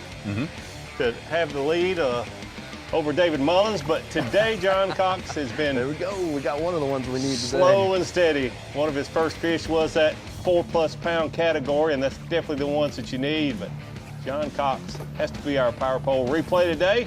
He gets my vote because he caught one largemouth. Yes. And one largemouth that helped, and not like a non-keeper large, one that's helping him right now. And he was so disappointed that he caught a largemouth. It's so amazing. But John Cox getting it done. Known to be one of the best shallow water largemouth fishermen in the country. There you go, John Cox. But John Cox, you are our power pole replay of the day because you have caught not many of those, but a lot of really nice smallmouth this week. Impressive performance. One of the few, as we say, fishing in the St. Clair River as it flows out of Lake Huron down toward the main lake of St. Clair, sort of braids out into different channels as it hits the lake here. Two of his main competitors this week, Taku Ito and David Mullins, both vying for the Angler of the Year. Normally, John Cox should be in that conversation, had a tough last two events. But going back down south, he's now 31st in points after yesterday. He'll be, if it goes out the way it should, 4 Southernly events for him, we could see him in the top 10 by the end of the year. I'm making a good case that he should go to that World Championship, the Classic, coming up next March, Fort Worth, Texas. First time ever in Fort Worth. Lake Ray Roberts is going to be the playing field. Really looking forward to it. it. Should be some good stuff. Can't wait to see those guys turn loose on there. Yeah. Just got to get around them big ones. David Mullins hooked up. He needs to get rid of some of those The big red eye. Not with that. He's got some 3-pounders he needs to cull out. The Vienna sausage of fresh water right there. Was he talking about rock bass being the Vienna sausage? Getting buttons for.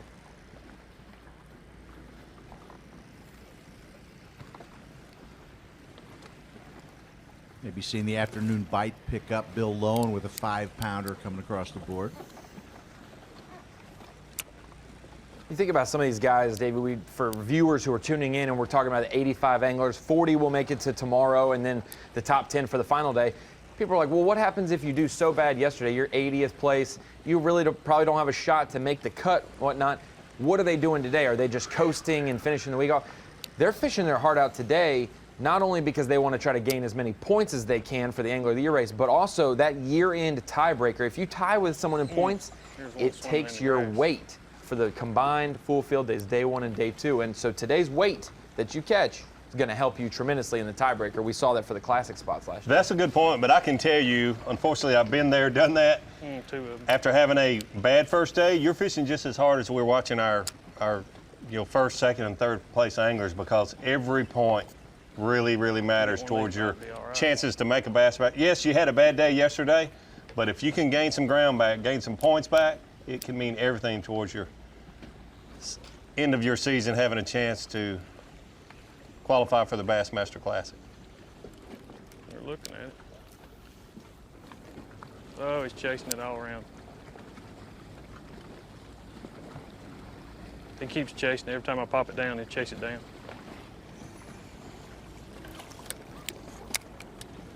Dang. We'll even see that tomorrow. Someone who sneaks in 40th place to make the cut, they're going to literally be able to jump up a bunch. They can't go any worse than they're going, so they can gain 15 extra points and still not make the final day. But it'd be a great, day 3 gaining those Classic points. Wasn't Buddy Gross? It was he won the Eufaula event. First day was like 63rd or something. I think he was 46th. 46, okay, but still outside the 40 cut. Mm-hmm. Yep. Here we go. Here when we get to the end of this. Like Jamie Hartman, he was our Angler of the Year right leader. Yesterday, he finishes 79th. Today, he's right there at the cut line. He can get in. There's 39 points for getting in the cut, and tomorrow he gains 15 more points. He's right back in the hunt. That would be huge. Why they didn't eat it right there. Happened to Scott Canterbury, our last year's winner, several times. We watch it. One of the pros that I know the best on the elites, Jake Whitaker, has dealt with that on his 2 northern swings, surviving. You're talking about that. started his tournaments in 70th to 75th each day one and has gained 20 points. And people be like, oh, you hate a 50th place finish. You didn't make the cut. You're going home. That's 40 points that he saved on day twos, and that's why he's still in the classic cut. You know, those things like that. That you look back and you think about your 25-pound bags or your top 10 that you made. It's the days that your bad finish wasn't as bad as it could have been that saved you. Yeah, you could leave the place feeling way more confident than the opposite of, boy, I really, after being in the top 10 on day one, I'm out. As a professional angler, you'd never want to shoot for 50th unless you're 80th after the first day. Yeah, that's right. They're right there. It's like we always say, you're only guaranteed with 9 regular seasons. You're only guaranteed 18 days of fishing during the year. You got to maximize those days. Everything else you consider as a bonus. Yeah, let's go. And everyone currently in our top 40 has a limit bit right now. So there's And there's some guys who are off Bass track who had good days yesterday. The Seth Fighters, Hunter Shrikes, several others. That's what's hard about the Jamie Hartman, our Angler of the Year leader, dropping like he did. 4 fish. Gosh dang it, to come off.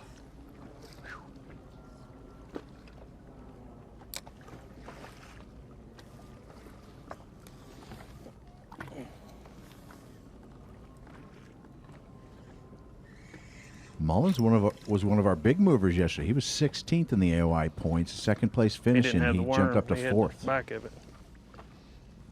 Isn't that something? Yeah, we got to watch Seth Fighter yesterday. Had a great day and just still didn't make our top 8. Yeah. Yep. Oh, we had him figured for the top 5 at the end of the day. I mean, he caught quality fish all day long and just tells you what these other guys did. It took 21.8 or 21.10, I think, something like that, to make today's coverage. 21.1 maybe, to make today's coverage for the top 8, and he had 20 pounds, 11 ounces. Mm.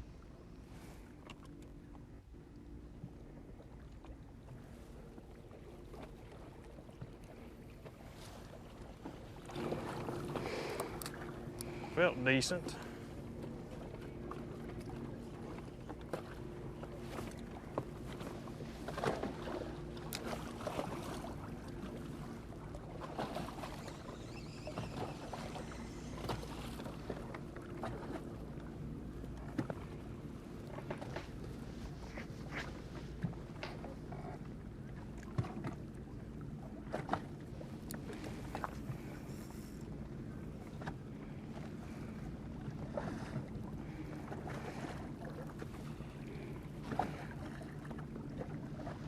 Takumi Ito, we can't find enough superlatives for this rookie here. Of course, leading the Rookie of the Year race, leading Toyota Bassmaster Angler of the Year.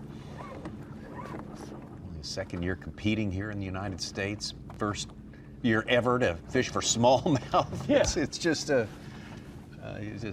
quite a story. I mean, you just can't take our eyes off this guy. The lit up Bassmaster Live this morning, catching those fish. Almost every other cast, catching fish on a crankbait. We just heard his story of the decisions he had to make. Good job. Good job, Just to stay here in the United States with all that's going on in the world right now. So a good decision by Takumi Ito and being a part of the Bassmaster Elite Series. Certainly a dream come true for him. Hot off 2 top 10s from Japan, Takumi Ito. Good one. Ito inside the top 10 for the 3rd event in a row.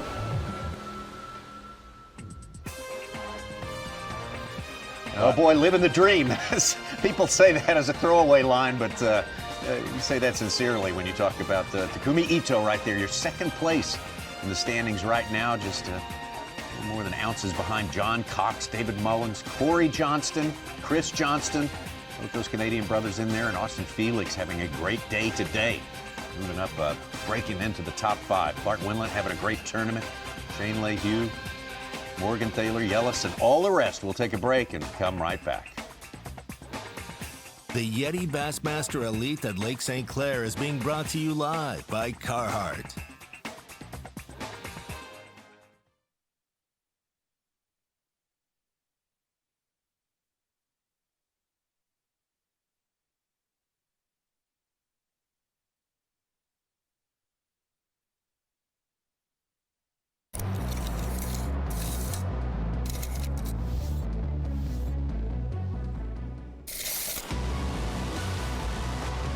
This reel allows you to cover more water, make more casts, giving you more opportunities to catch more fish. The new Revo Rocket, Abu Garcia for life. It's been said that a bad day of fishing is better than a good day at work. Getting you to that fishing spot is key. And Bully Dog gets your truck road ready. No matter where, we give you the horsepower and towing torque right when you need it. We make getting there better. Make your ride a Bully Dog. Introducing the B.A.S.S TV app. Get the most out of your B.A.S.S TV subscription and learn on the go with the B.A.S.S TV app. Unlimited access to 700 plus training videos. Multiple new releases each week, including seminars, on-water videos, live shows, interviews, and other original content. The B.A.S.S TV app. Never stop learning. I'm pro angler Andy Montgomery. I've been making my living with Strike King products for a long time. So when they showed me the new Tour Grade line, I was all in. I knew I could trust it. What I didn't know was how easy it was to use. With the spooling tool and the prepaid envelope to recycle your old line included in every single box. Not only is it the best line on the market, it gives you the easiest fishing experience possible. Find out more at StrikeKing.com.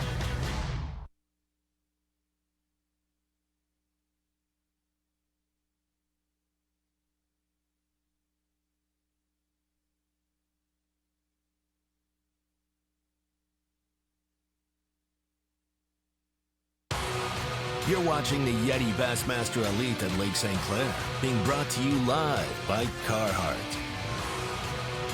Well, Saturday, tomorrow night, it's another UFC fight night from Las Vegas, and this one finally going down. Pedro Munoz taking on former lightweight champ Frankie Edgar, in the bantamweight main event. Main card starts at 8:30 Eastern, 5:30 Pacific on ESPN. Prelims at 5:30 Eastern, 2:30 Pacific on ESPN Plus. Now to get ESPN Plus, go to ESPNplus.com or download the ESPN app. Here's your leaderboard. This is unofficial. Bass Track is all unofficial. None of the weights are official until put on the scale and marked in at the weigh-in later today. They're at Metro Park in Lake St. Clair. John Cox, for most of the day, he's been the man out front. He took that lead to start the day. Fantastic. Just under 25 pounds on day number one. So definitely the most consistent performance we have seen so far this year. And every year's different on Lake St. Clair. And this one's got its own little quirks and little ways we can see, pathways that maybe we can see for somebody to get that trophy, but it's not all clear as yet, Dave. Oh, it's certainly not. I love the little battle we had between the St. Clair River and Lake St. Clair, back and forth with Takumi and with John Cox and some other anglers. Hey, Davey, I'm speaking of battle. Who do you... Well, I'll get that after this. Oh, no. Not big. Not big.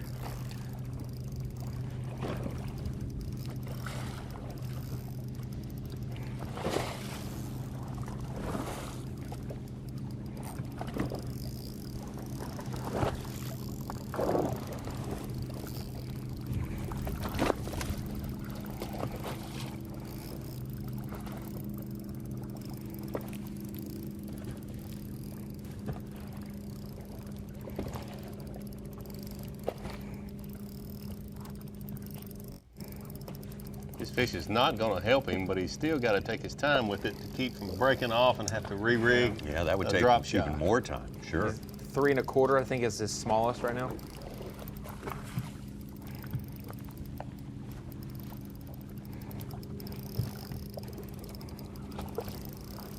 So powerful.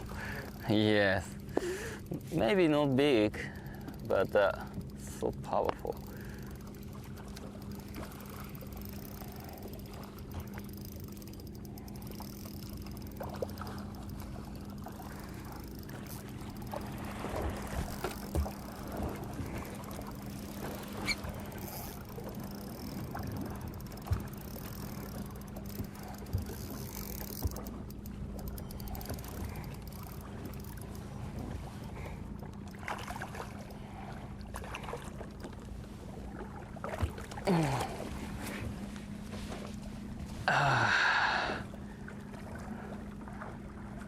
Fish not going to help him. Fucked. He's number-wise. Yes, good one. He's been our guy today. Yeah, he and John Cox have both been catching them steadier than, far steadier than anyone else. So it's just when you get to that 5-fish format, you're gonna you gotta have that bigger than average fish just to make a big difference. Once you're at 21 pounds like he is, you need that 5-6 pounder, and we got to see one of those yesterday. Chris Grow obviously having the big bass of the tournament. We mentioned it with fantasy fishing implications there, but also these guys, if you get the big bass of the event, you get an extra payday. We saw yesterday Chris Grow's big one right near the end of his fishing day helped him greatly in the standings. A 6-0 smallmouth. He needed this one.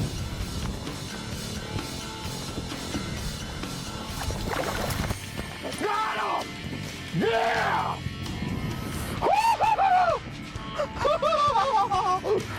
Are you kidding me, dude? Dude. Oh my God, dude, that's a 6-pounder, dude. On the dot. Rick Maddow, this is for you, boy, sitting at home, chilling. Oh God, that's a call. Let's see. That one right there, that kicker. 18 pounds and change, had him inside the cut barely though, but big time because of that one. Just a good example of how your day can change with one bite here at Lake St. Clair. And we've still, like the northern swing. We always go down south. It's always largemouth that are the big bass of the event. But at the St. Lawrence River, Paul Mueller caught a 713, the biggest one in Bassmaster history. Seth Fighter goes to Champlain and catches a 6'6", but it was a largemouth. And then this week, probably going to definitely have a smallmouth as the big bass, and it's 6'0 as the bar. I put it to you earlier. Is that 6'0 going to get big? Could we see a 6 1/4 or 6.5? I think we'll see one a little over 6'0.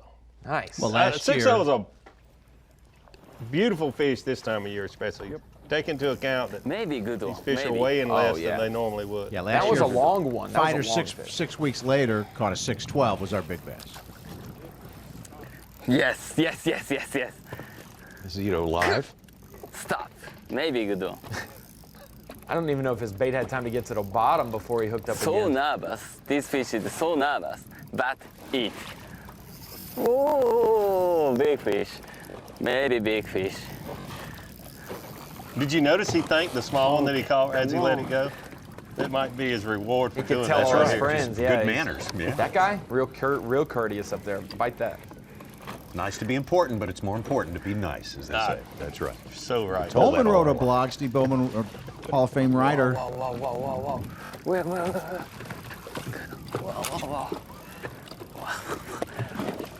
What's the smallest fish, Sip? Wow. 3 1/4. Where? He's running. Yeah.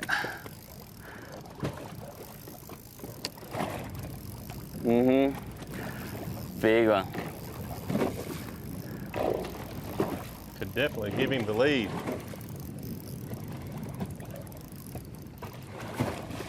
He's 9 ounces back with the biggest bag of the day, 21 even.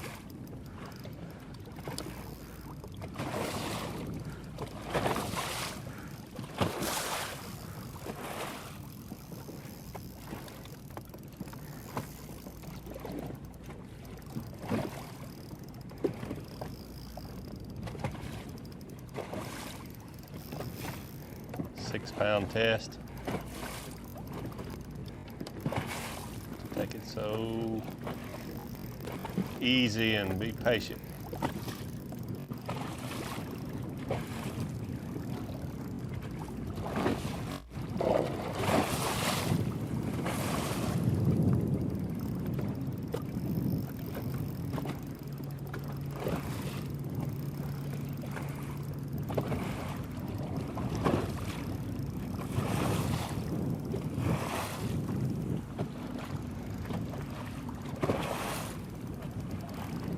I hope smallmouth.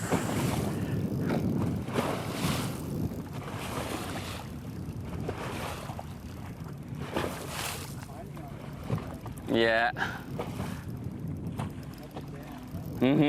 Yes. Maybe smallmouth.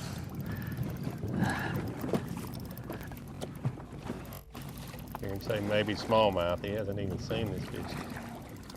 Whoa! Big one. Yes, big one. Giant. Giant, giant, giant. Wow, wow, wow, wow. Wow, wow.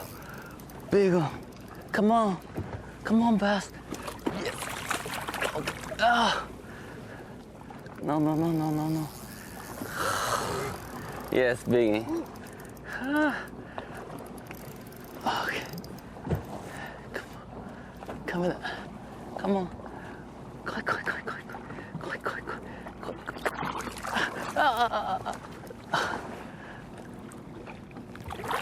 Oh, come on, come on. Yes. Whoa. Yes. Oh, what? What? Eel? What? What's that? What's that? Lamprey eel. Lamprey eel. Take off? Yes. I'd leave it on. No takeoff. I have never seen, my first time. Oh, really? What? What fish? What is it? It's lamprey eel. Wow, great. Wow, wow, wow. So, wow. Wow. Huh? No. No? You spy. Wow. They're very slippery, so What's that? Whoa! No, no, no, no, no. Like an alien. What? Like an alien. What? Eel? Eel. Not uni. Unagi. Unagi. Unagi, Japanese unagi. Delicious? No. No. Wow. Unagi is delicious, I think.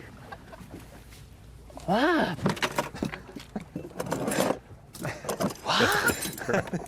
Did he say delicious? I have never seen. That's a lot of different So eel good. species in the world. I don't know if the lamprey is the most delicious, but it may be. I don't know. Yeah, that's know how to cook them, Tommy. This morning you said, thank God it's Friday, Tommy. Thank God for Taku yeah. today. Oh man, He has put on a show for us. Giving us all we want and more. Now back at the weigh-in, would they have taken that eel off before they weighed the fish? I've No, never I seen don't think someone so. bring it in. But it's one in. It's not man-induced.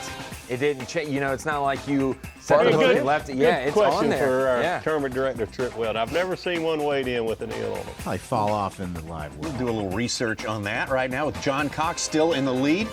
Taku Ito with a good one right there. Good catch right there. David Mullins, Corey Johnston, and Austin Felix rounding out our top 5. Not too many changes in that top 10 over the last hour, so things are sort of stabilizing a little bit, but expect them to become unstable before too long. We've got plenty more fishing to look forward to, an hour's worth left. The YETI Bassmaster Elite at Lake St. Clair is being brought to you live by Carhartt.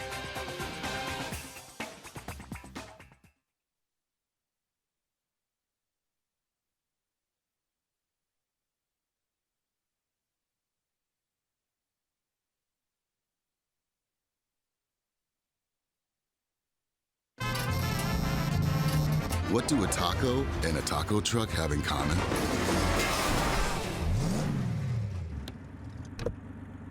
Nothing. If you want to play, you need a Tacoma.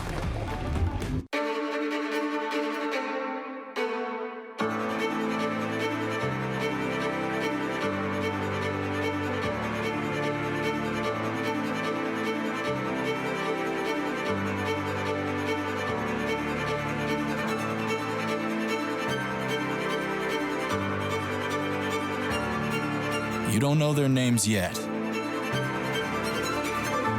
but you will.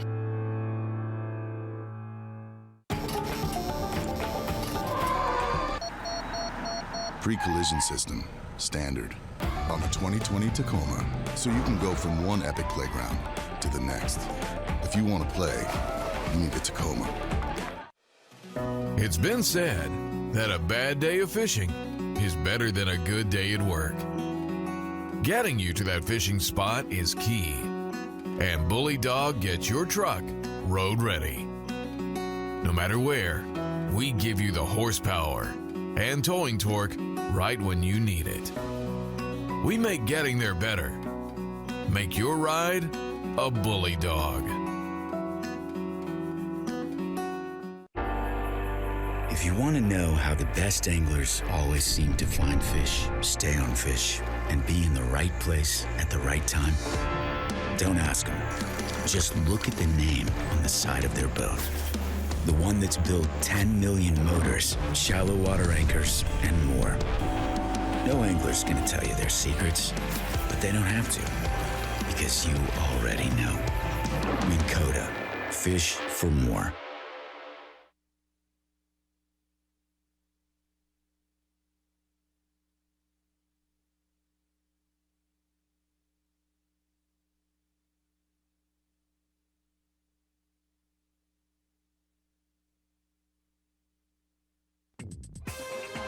You're watching the YETI Bassmaster Elite at Lake St. Clair, being brought to you live by Carhartt. Day 2 action at this 5th stop of the year.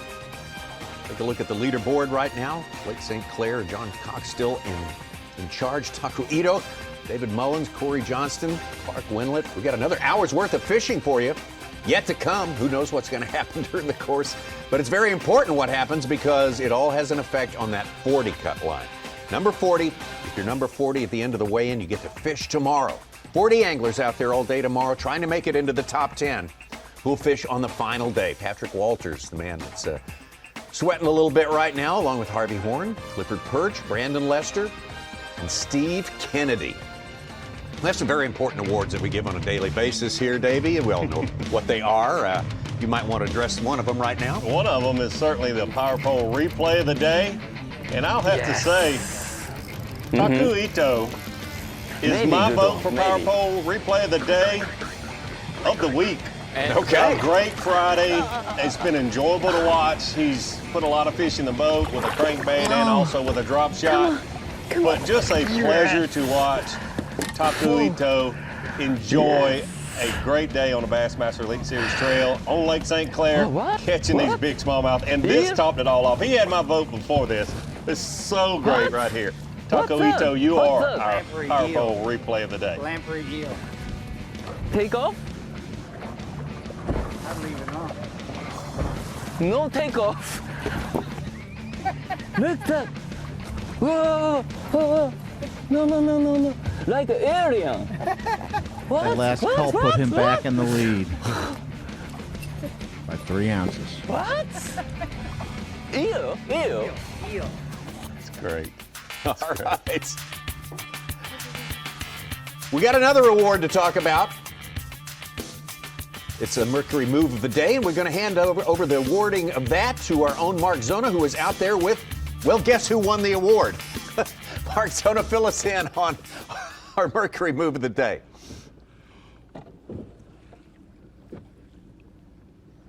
Well, here's some interesting news, Tommy Sanders. We started out with Clark Wendlandt early this morning, and it was early and often today, just like it was yesterday. And it's been interesting watching Clark Wendlandt winning this Mercury Move of the Day, because here's the thing. I'm going to drop a little, as the kids say, some sick knowledge on you, Tommy. Okay. Get ready for this, my friend.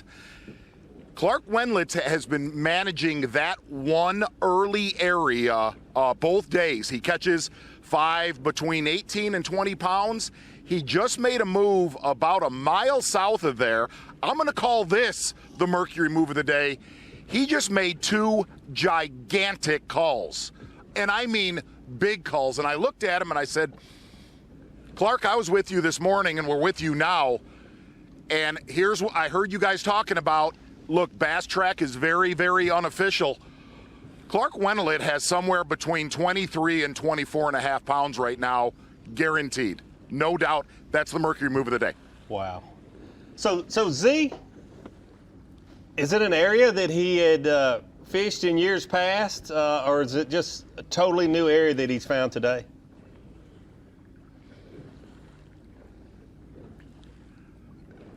Davey, I'm staring at him right now. He's got really bad service. We were going to put a camera in his boat.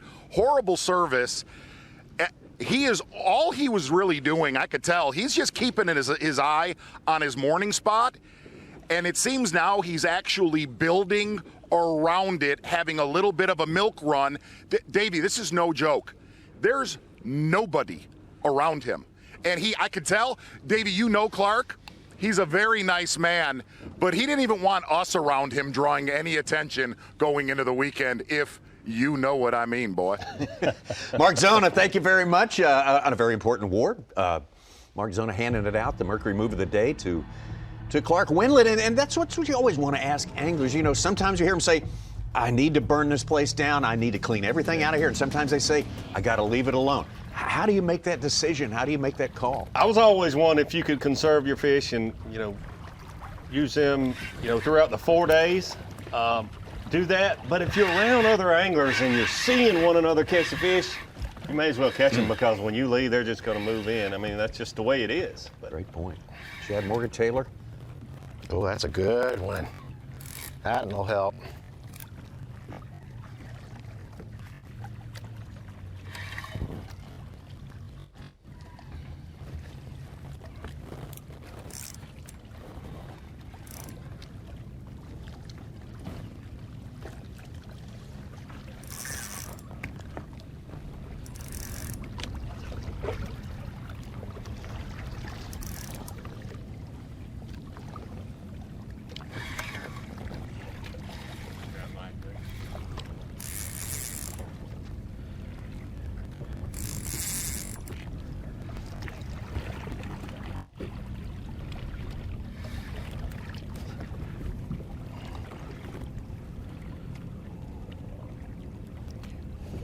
In the dang current.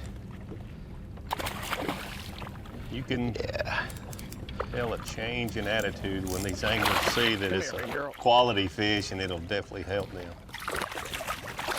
No points, no laydowns here. That's the first time we've seen a fish caught off a piece of visual structure in relatively open water. It really is. It's unusual. That'll help the cause. Absolutely. That was a good move. Yeah. How about that one? Well, Taylor, our only angler is really mixing it up between the lake, the mouth of the rivers, and also up in the river. I think. It's been a while since I caught one, so I might have. Number one is my smallest one.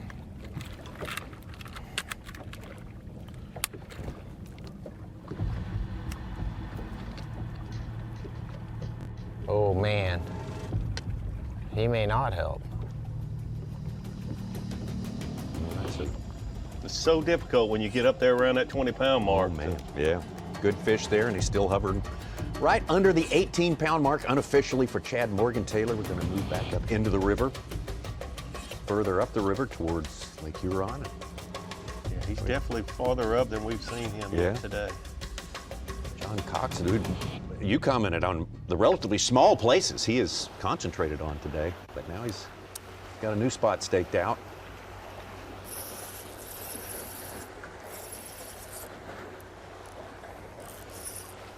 They still there. They still there. All right. Oh, if this one's a bass, it's a good one. I don't know if it's a bass. It feels weird.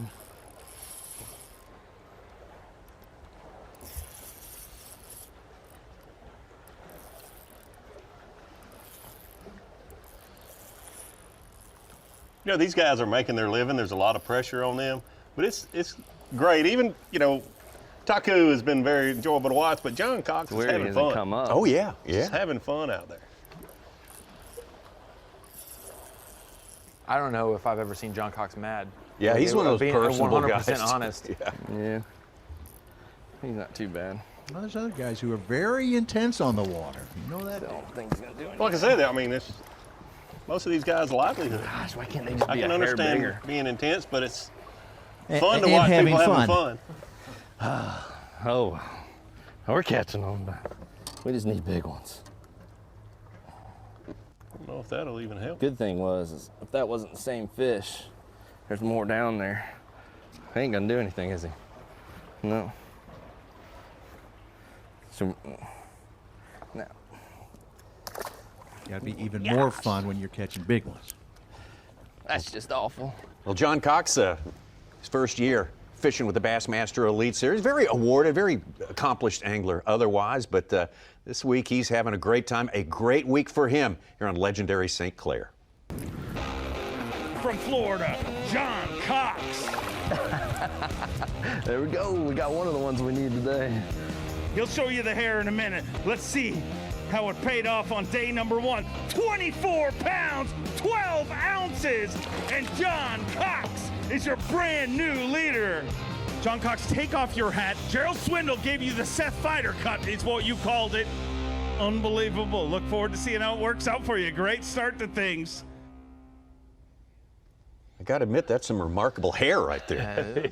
I don't see how he keeps his hat on his head with all that hair. He's got a pretty good mane going right there, but Taku Ito has got a good thing going on out on the lake right now, and he's just by 3 ounces unofficially ahead of John Cox. Those two actually statistically in a tie right now. So we've got great tight competition. You can see every hour it gets a pound closer among the top 10. We've got a close tournament here, and it's only going to get closer. The YETI Bassmaster Elite at Lake St. Clair is being brought to you live by Carhartt.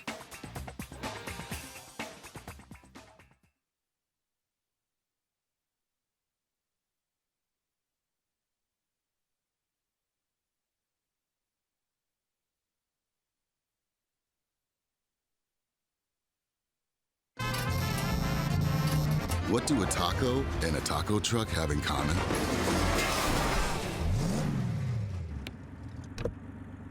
Nothing. If you want to play, you need a Tacoma. At Mercury, we invested thousands of hours of engineering manpower so you can enjoy hours and hours of untapped horsepower. Introducing the all-new V6 Mercury Pro XS. Light, quick, efficient. Mercury, go boldly. At Mercury, there are no limits to what we'll do to make sure you have no limits either. Introducing the all-new V8 Mercury Pro XS. Light, quick, efficient. Mercury, go boldly. Born in Japan, Sunline has over a 40-year history of making the best fishing lines. With 10% of the company's employees focusing on research and development, Sunline is driven to offer the widest selection of bass fishing lines in the U.S. market.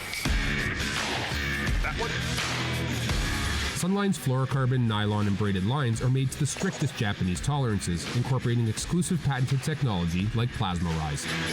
Sunline provides the strength to guarantee your confidence.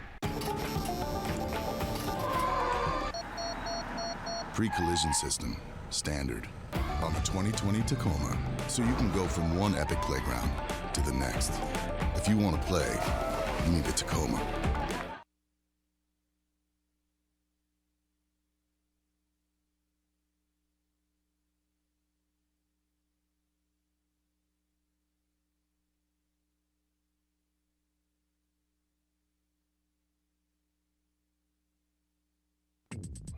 You're watching the YETI Bassmaster Elite at Lake St. Clair, being brought to you live by Carhartt. Getting on up into the day in this second day of competition here. Bassmaster Elite Series regular season event, 5th of the year on Lake St. Clair tomorrow, Saturday, 7 hours, 8 a.m. to 3 p.m. Eastern Time, straight through. No breaks. It's going to be a fishing extravaganza on a very appropriate place for it. What we have seen today and yesterday on Lake St. Clair has been absolutely magnificent. And again, the competition, the top 10 getting tighter and tighter, those weights closer and closer together. It's looking more and more like more people are being brought into play here, part of the conversation. More people with a chance to get the job done, to maybe pick up a very, very important win here in the state of Michigan, close to Detroit, Macomb County. And guys, what do you got for me? I wanted to do the Yamaha Unlock the Lake. We wanted to break it down. Lake St. Clair is vast. Like Drew Benton said earlier, it's kind of like a paper plate, just real flat. There are two key structures that these guys can do. When you're drifting around aimlessly, David, there are some little rocks or little patches of grass and whatnot that these goby and crawfish and perch all gather around. And what are these guys looking for when they're drifting? Just a good patch of rock? Well, a lot of times it is boulders and rocks, but Lake St. Clair, there's not a lot of those out there like you have at Lake Champlain and some of these other places, but if there are some boulders, it's certainly a place that you want to fish your drop shots, your crankbaits, that sort of thing. But the sandgrass, just 3 or 4 inches tall off the bottom, provides cover for the crawfish, especially. They live in that stuff. And the gobies, they use that for cover and also the current breaks. And then there was a guy, like we just saw with Chad Morgan-Taylor, you've got that structure, that man-made, those big channel buoys. And at the bottom of those buoys, big concrete, a lot of bait gathers around there, and that's where the smallmouth will be. Absolutely, like a man-made boulder. Obviously, it provides cover, current break, and some shade. And that's your Yamaha Unlock the Lake. A lot of different techniques that you can throw, but a drop shot's the main one. It imitates the perch, it imitates the alewives, and even some of those goby, depending on how short your drop shot is. Well, the big key is when these fish are aggressive, they'll bite the crankbaits, they'll bite spinner baits, all those moving baits. But when these fish have been pressured, like a lot of these fish here on Lake St. Clair have, that drop shot just keeps that bait right in the strike zone. Yamaha Unlock the Lake. A lot of different factors, and then that doesn't even get into the whole St. Clair River or the Detroit River, where it's more current oriented rather than the structure. Trying to figure out, speaking of structures, what that giant structure is that John Cox caught one off of just a bit ago. He's still there now. It looks pretty massive. I'm not familiar with it. It's the back of the power plant. Oh, is that what it is? Okay. Oh, yeah. Okay. The St. Clair Power Plant on Recours Point. I spent a lot of time like midway of the St. Clair down to Lake St. Clair, not as much on that upper end towards Huron, but I certainly am aware of the power plant. Got a little news. Our Bassmaster Classic champion, Hank Cherry, almost fell off his boat for a second time. He has vertigo. He called Trip Weldon, the tournament director, and he's heading home. Ooh, well, I hate to hear that. That's a disappointment. Vertigo on a boat is not good. Not a good recipe. No. He got his points yesterday, 55th with his 16 and change, but he will obviously lose points today, but he got points at least and registered in the event. Ray Hanselman on the left in 21st place. You would think looks pretty good to be fishing tomorrow. On Saturday, he'll have some work to do to make it into the top 10, but he started the day in the top 10, so he knows what it feels like to be there. It's been a slow day, but Ray and I talked last night, and he had about 4 or 5 different areas that had good quality fish that he found in his 2.5 days of practice, but only one of those produced yesterday. It produced well, but when he was down to one quality spot, he knew that it could be tough on him here today, but still got a lot of fishing time. It really does. We saw Chris Grove totally change his day in one pitch yesterday with that 6-pounder late in the day.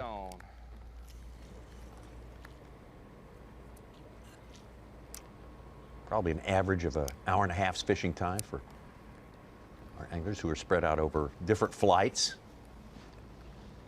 Some will be coming in closer to 3 o'clock Eastern time, some much later than that.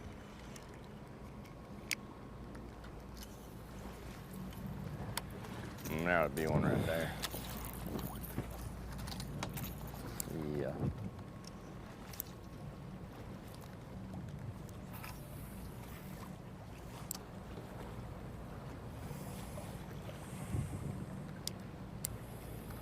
John Cox working over some shoreline structure, but he doesn't fish just anywhere. He's got some specific places in mind. I was thinking that exact same thing, Tommy. These guys make it look so easy, whether you're a Ray Hanselman out on Lake Champlain or John Cox in that St. Clair River. There are certain places where those fish live. You can fish for a long time in that river or that lake and not get a bite. They make it look a lot easier than it is. So a lot of experience there and the best anglers in the world. No! Hooked up? Feeding, fish feeding. Oh. Fish chase. So small one and the big one.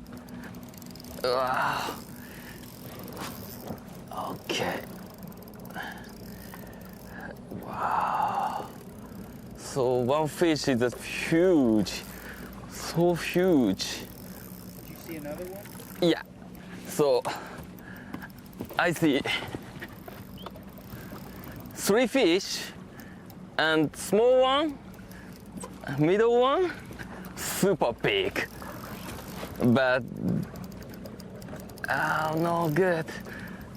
No good. Come on, come on, come on, come on, come on.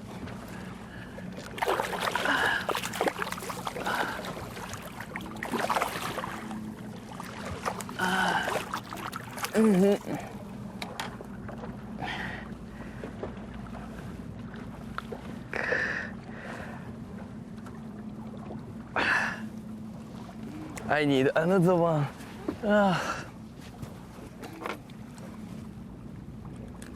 Okay. Bye bye.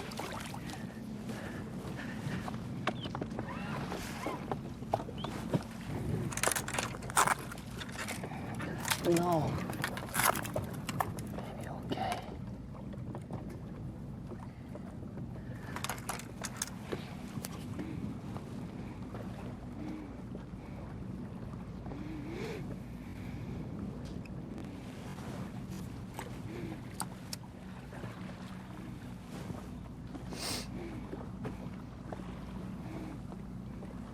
That one obviously no help, but he saw some followers that he thought might be a candidate among them. Definitely got him excited and got his attention. One of those must have been a real nice one. As we mentioned, when you get up around that 20, 21 pound mark, it's hard to upgrade, but when you see a big one come up close to the boat, you want to try to capitalize on it. No. Where? Oh, I found.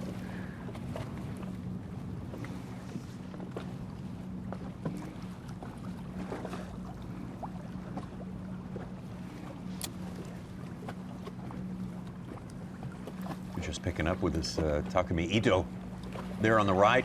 Not only the leader in the tournament, but the leader in Bassmaster Angler of the Year points to start the day.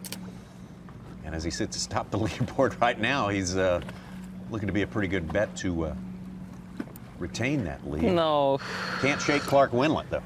Clark Wendlandt's right there. Genius. What Mercer said was true. The weight, they could be a 3-way tie for first virtually right now. No. And Wendlandt started deep, like 18th, so he has a few more points to make up.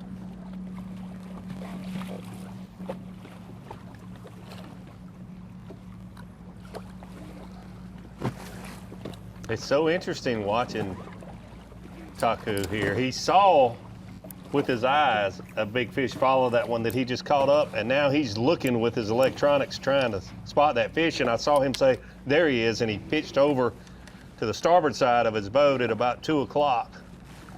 And he sees it again here now. He just can't get that fish to bite. Oh, let's hope this is it. Big or no big? Good one.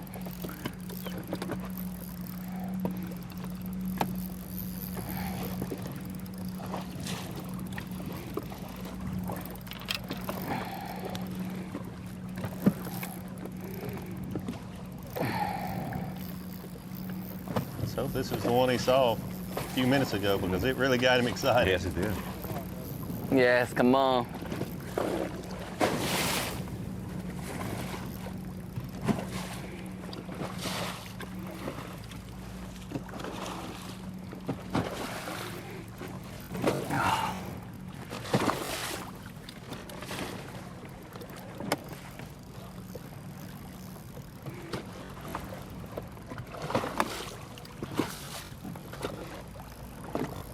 Really impressed with his patience.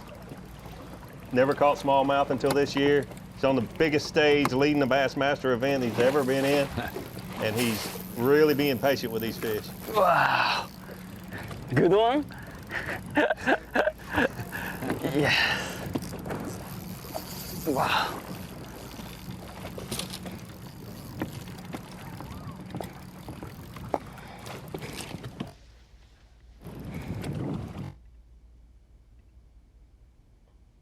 It would be so easy to try to rush things here, and he's not doing that so far.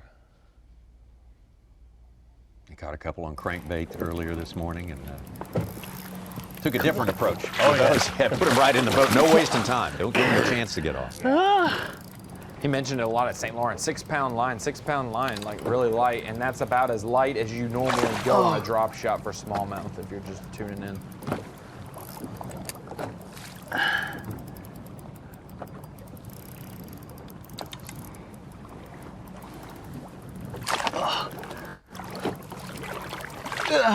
Wow, that's a tough old fish there. Come on. Yes, yes. Okay, come on. No. Okay, I got it.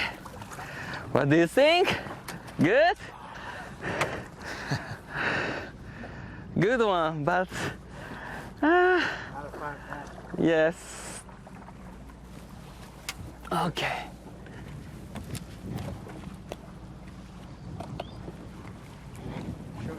Yes.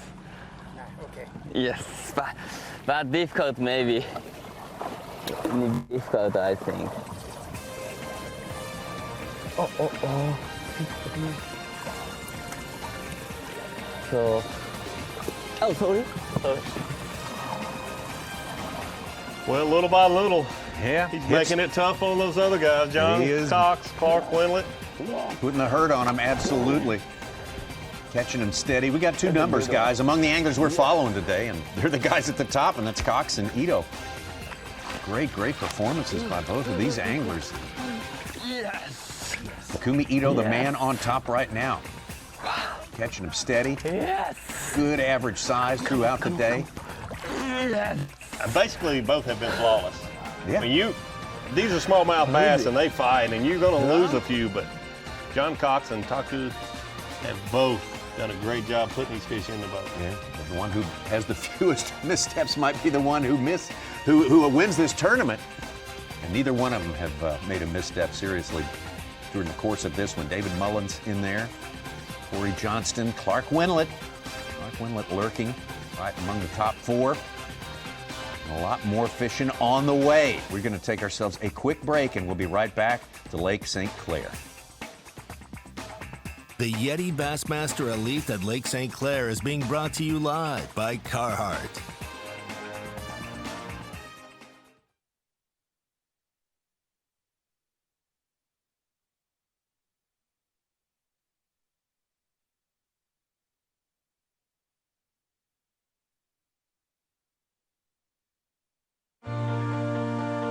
Your time on the water is precious.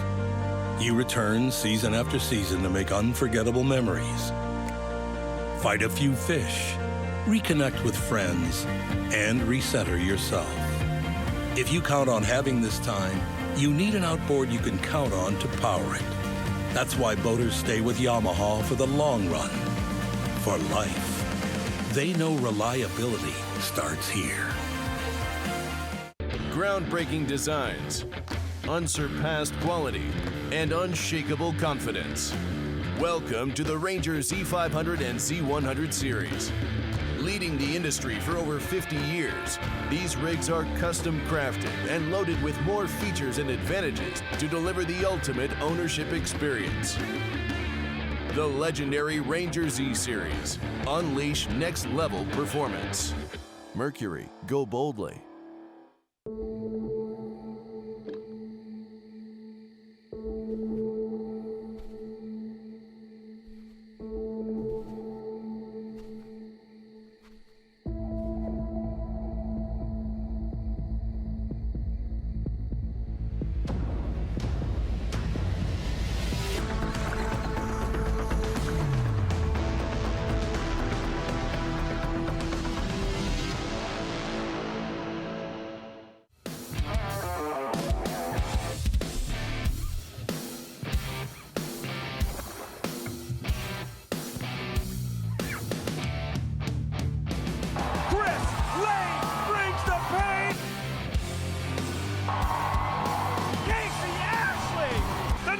Son gets it done. Jordan Lee, back-to-back domination. Unbelievable.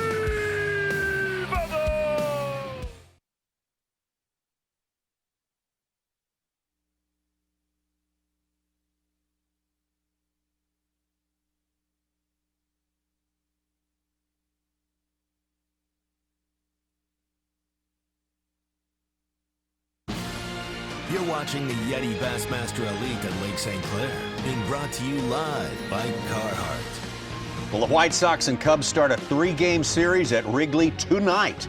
Dallas Keuchel 3-2 with a 3.07 ERA, getting the start for the Pale Hose, and John Lester 2-0 and a 2.07 ERA going for the Cubbies. 8 Eastern, 7 Central on ESPN, ESPN Deportes, and the ESPN app. Great way to start your weekend off. We're looking forward to a great weekend of bass fishing here on ESPN2. Taku Ito, rookie sensation, on top of the leaderboard by all of 3 ounces right now ahead of John Cox. Those are unofficial weights. We will get the weights official, though, before too long as the weigh-in commences. Metro Park here, north and east Detroit proper, Macomb County. David Mullins, Corey Johnston. Big thing about this weigh-in, though, you got to be in the top 40 if you want to continue on, fish on Saturday, and have a chance at going on Sunday and a chance to grab the trophy. Let's get out to Chris Johnston. We got to see a whole lot of Chris out there today having a super solid tournament. Saw Chris Johnston win his first Bassmaster Elite tournament just a few weeks ago on the St. Lawrence River. Battling it out with Mueller there on the rough and ready Ontario Lake. Paul Mueller got the worst end of that one. Chris Johnston became the first Canadian to win an Elite Series event.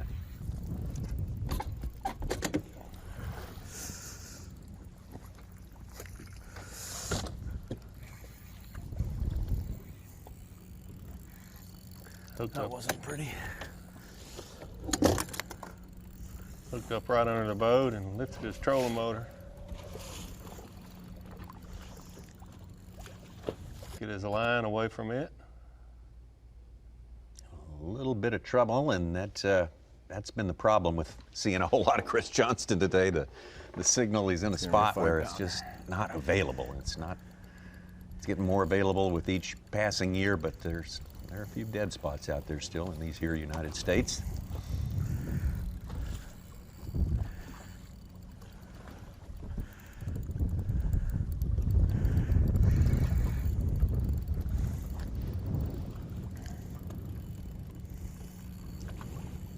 Bassmaster viewers on ESPN2 got to see a treat of the waves on Ontario, on that wind that Tommy referenced for Chris Johnston. Some unbelievable conditions that they're like, you know, how do you even stand up, rather less catch 20 pounds to win an event there? You know? You ever fish in water like that, Davey? Oh, yes. It's that high where you're going up, down 8 to 10 feet. I've seen him on Lake Erie doing exactly that. Yep, no doubt about it. You got to give these guys credit. I mean, they deal with so many different conditions, and Chris Johnston's brother, Corey, who couldn't really win, turned around. He saw the waves and said, no, not today. Okay. Yes. No, I'm happy. Now, feeding time. So, fish many coming and eat bait. So, early morning feeding time, but he's not a giant. So 9 o'clock, 10 o'clock, and so no bite. So long time no bite. But now many fish coming. So now is a chance time. I don't know if it'll help. I have to catch a 5-pounder. You know, maybe catch 5-pounder now. Same size we've been catching here all day. 3.5, 3 3/4, I bet. Chris Johnston with a good one right there. He took his time fighting that one as well. But what that battle was all about on St. Lawrence and then to Lake Ontario, Chris Johnston and Paul Mueller had separated themselves from the rest of the field, and Chris Johnston prevailed on this day, which was not exactly ideal conditions, but he's a guy who knows how to handle it. He certainly does. He spent his whole life out on Lake Ontario, and to be honest with you, Tommy, I was out there, and this looks rough, but it was even more rough than those pictures show right there. It was very, very difficult to try to get to your fishing location, present a bait, and get those fish in the boat without a dip net. Congratulations, Chris Johnston, being the first Canadian to hoist a Elite Series trophy. More and more. I want to fishing 1 month St. Clair. I like. I like small ones, and the St. Clair is perfect for me.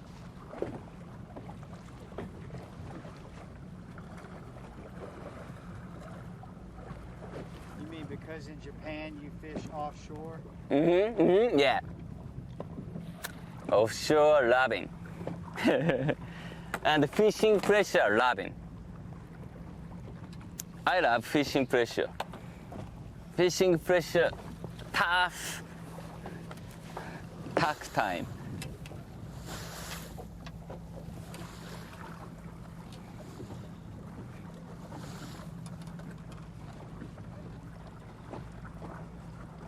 Just a great attitude to have. Be really easy Man to in love with complain. fishing. Complain about the fishing pressure has these fish boat shy and they don't want to bite. So He says he loves it. Opportunity. Yes, I see. First time I can see, so fish chasing bait, so black smallie, super black smallie, maybe 4.5, 5 pounder, super. Now I catch in a brown, so maybe 5 pounder here, but very difficult. I guess it's universal in fishing, the desire to have them coming to you. And he says, man, I got them coming to me today. He certainly has. Certainly has had that all day long.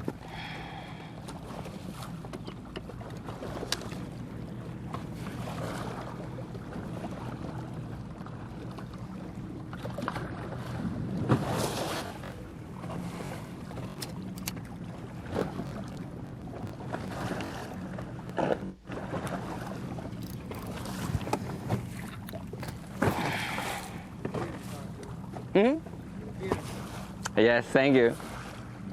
Oh, I want to get a 5 pounder. I need 5 pounder. Johnston is hooked up again. It's live.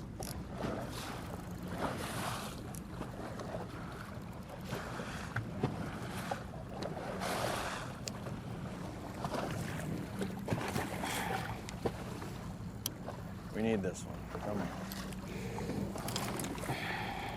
It's really incredible to see Taku One thing about these smallmouth. go fish for fish against Chris Johnson, who has fished for smallmouth his entire life. Oh, look at that other one down there with them. And Takumi has for less than 1 year. Okay.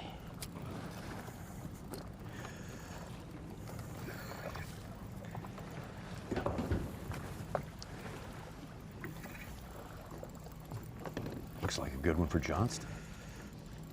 Sure taking his time with it.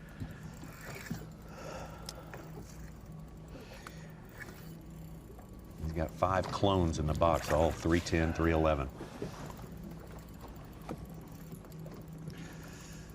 Come on, that was a good one.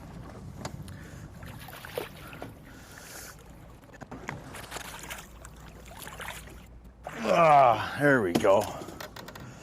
That's a good one. It's about time. Let's see if we can get the other one down there in a second. That's got to be a first 4 of the day. Apparently, I shouldn't have left here looking for bigger ones. Oh no, no 5 pounder.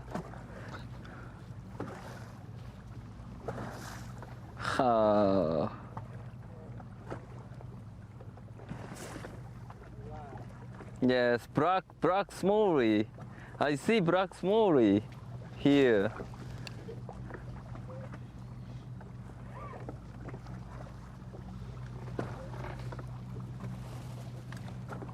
So if you're just joining us, I think what has happened here, he caught a 2.5 to 3 pounder, and he said it was a little one, there was a medium one, and a real big one.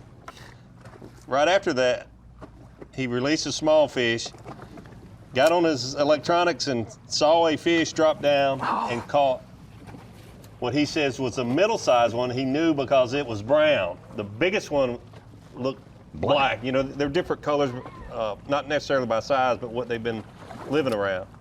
So he's back up on this spot where the 3 fish were, and he's not marked a fish there. So he's disappointed that maybe that bigger fish has moved on, swam away from the cover that he was on right here. And it's not like you can just go find the nearest piece of cover and they go to it. It is flat, it is miles. They just might go to another sand patch that looks nice. Yeah, he could be 100 yards away, yeah. Yeah, and still swimming. Yeah.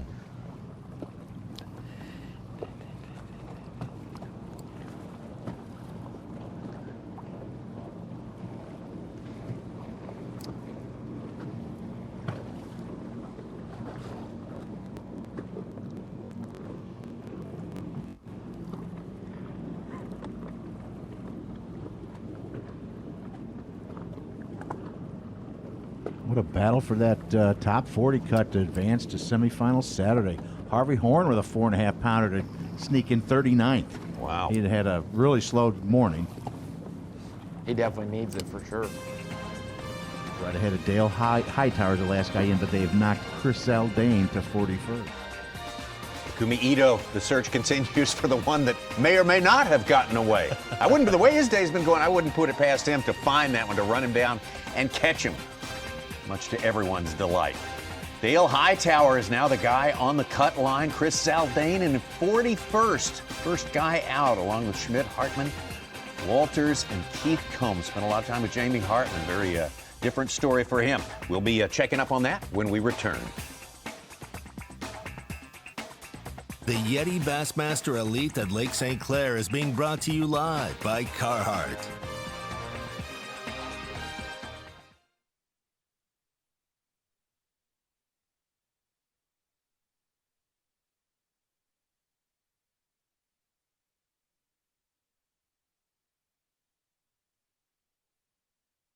I'm pro angler Andy Montgomery. I've been making my living with Strike King products for a long time. So when they showed me the new tour grade line, I was all in. I knew I could trust it. What I didn't know was how easy it was to use. With the spooling tool and the prepaid envelope to recycle your old line included in every single box. Not only is it the best line on the market, it gives you the easiest fishing experience possible. Find out more at StrikeKing.com. For over 70 years and 19 consecutive NMMA Consumer Satisfaction Awards, Skeeter continues to set the standard. And now, through October 19th, you can fall into savings with rebates of up to $1,500 on the FXR Limited, up to $2,500 on the FXR Apex, and double rebates of up to $3,000 on the ZX250. Fall into savings now through October 19th. Visit your local dealer or SkeeterBoats.com and fall into savings on the Skeeter boat of your dreams. Want to know the difference between power bait and other soft plastics? Ask the fish. Berkeley scientists have thousands of flavors tested on thousands of fish. Natural, man-made, every bait that's ever hit the water. No matter the shape, size, or color, power bait is the only one that is scientifically proven. Fish bite and will not let go.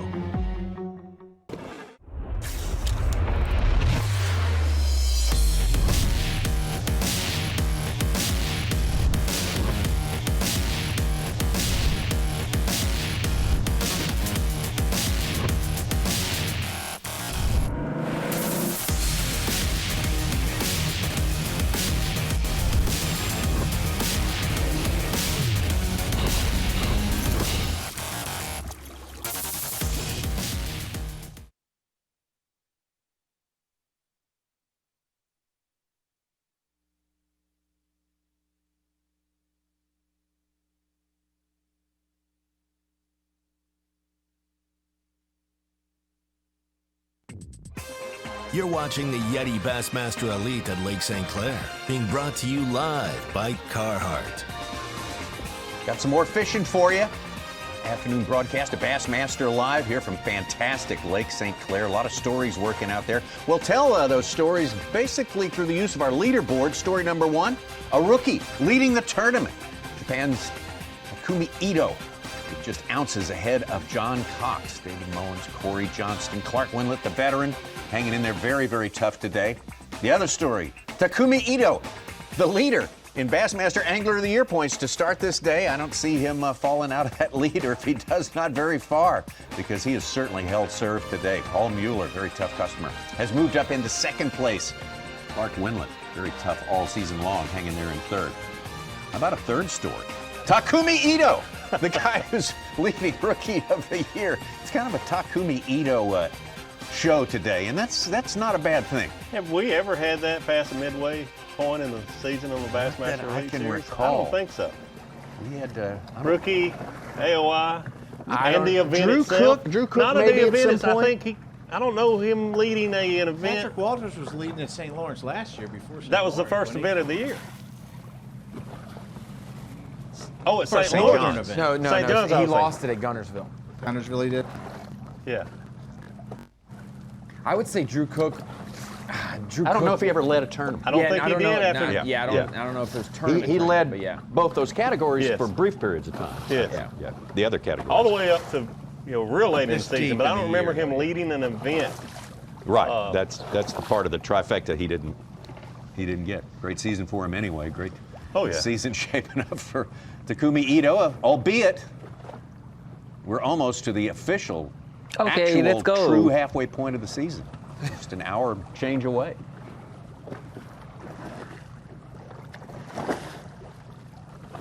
That's got to be super awesome to know. You just have to leave the mouth of the canal there at Metro Park and not go too far and catch 20 pounds each day and just keep your points position at the top of the leaderboard. Yeah.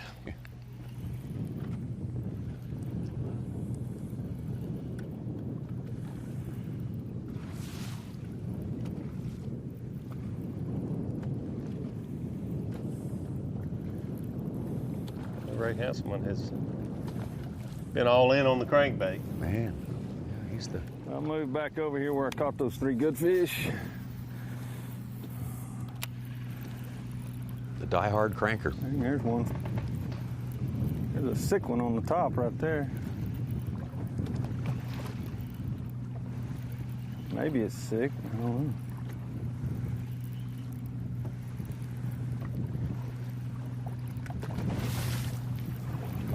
Swimming around pretty. Maybe it's hungry. I think I might have to pitch a Cinco. Oh, there's 2 of them. Just sunning his back. Of course.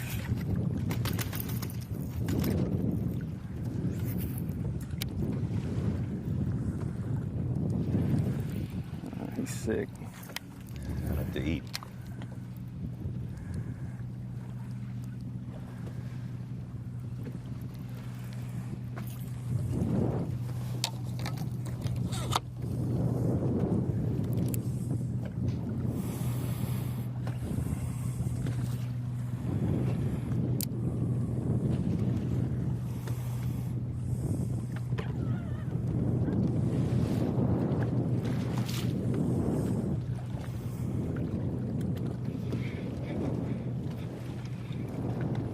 David Mullins in a little while. Mullins doing his job, hanging in there in 3rd place. That's a good place to start. If he could start there tomorrow, just a pound and a half back, that'd be good. Oh, yeah. With 2 more days of fishing. David looking for his first Elite Series win. Too bad he's not hungry. 3-pounder.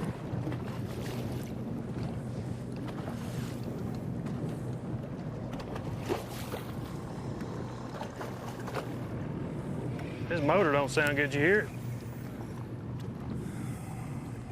it? Lower unit's going out. What is the problem? What's wrong with his motor? Sound like it.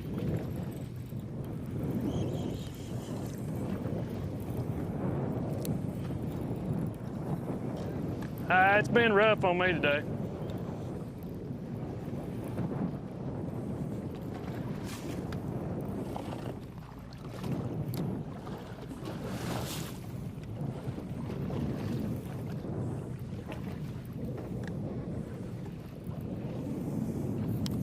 man.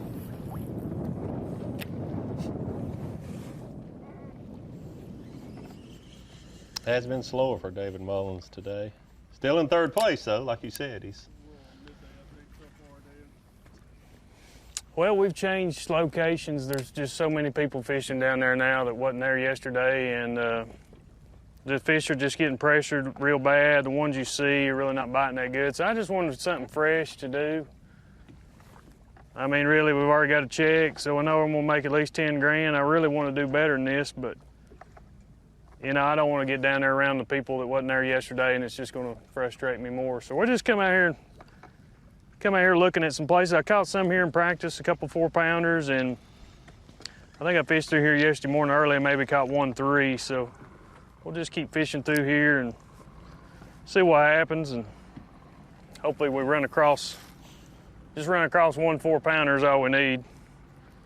So I'm going to just keep flipping to these dots I see, and hopefully one eats it eventually. It's been a lot tougher day on me today. Like yesterday, I just crushed them, and today not any groups, just one here, one there. No area I've seen that's real good. Other than down there where there's 100 boats.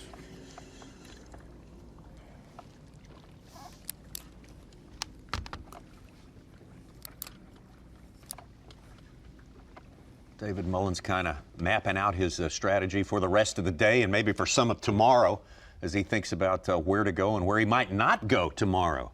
David Mullins certainly got some definite feelings about Lake St. Clair. From Mount Carmel, Tennessee, every day is doomsday for David Mullins. 24-2. It's going to have to be a spot deal where you land on them and they're all going to be big ones.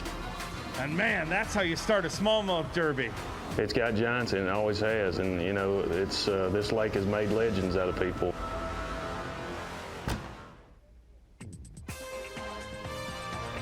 He knows what this place can do for him. How much potential is out there in those vast 435 square miles of water. Although, albeit we're not fishing the whole thing. We're only fishing maybe a third to a half of it because of the Canadian restrictions, the Quarantine Act is. But you wouldn't know it from the weights that we're seeing out there, especially during day number 1. All of our anglers really striving very, very hard. They're giving it all they got, and they got a little more to give when we come back. The YETI Bassmaster Elite at Lake St. Clair is being brought to you live by Carhartt.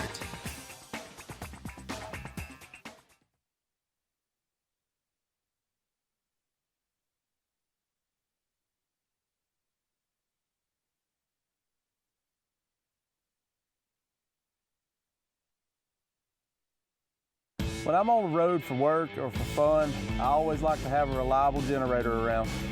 This open frame inverter from Champion is ideal because it's lighter than a standard open frame generator and more affordable than a traditional inverter. The remote start helps me start up the generator or shut it off without having to leave my camper. It provides essential power for things like charging my boat batteries, also makes life a lot more comfortable for myself and my family. It's been said that a bad day of fishing is better than a good day at work. Getting you to that fishing spot is key. And Bully Dog gets your truck road ready. No matter where, we give you the horsepower and towing torque right when you need it. We make getting there better. Make your ride a Bully Dog.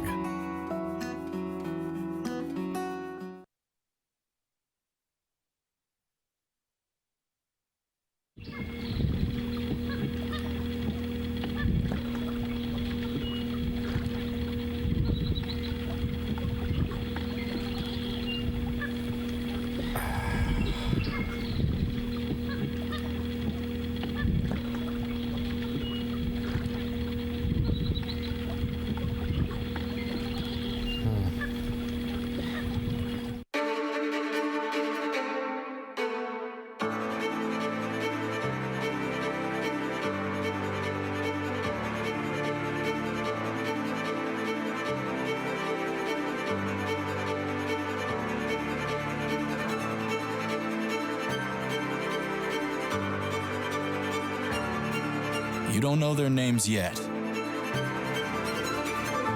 but you will.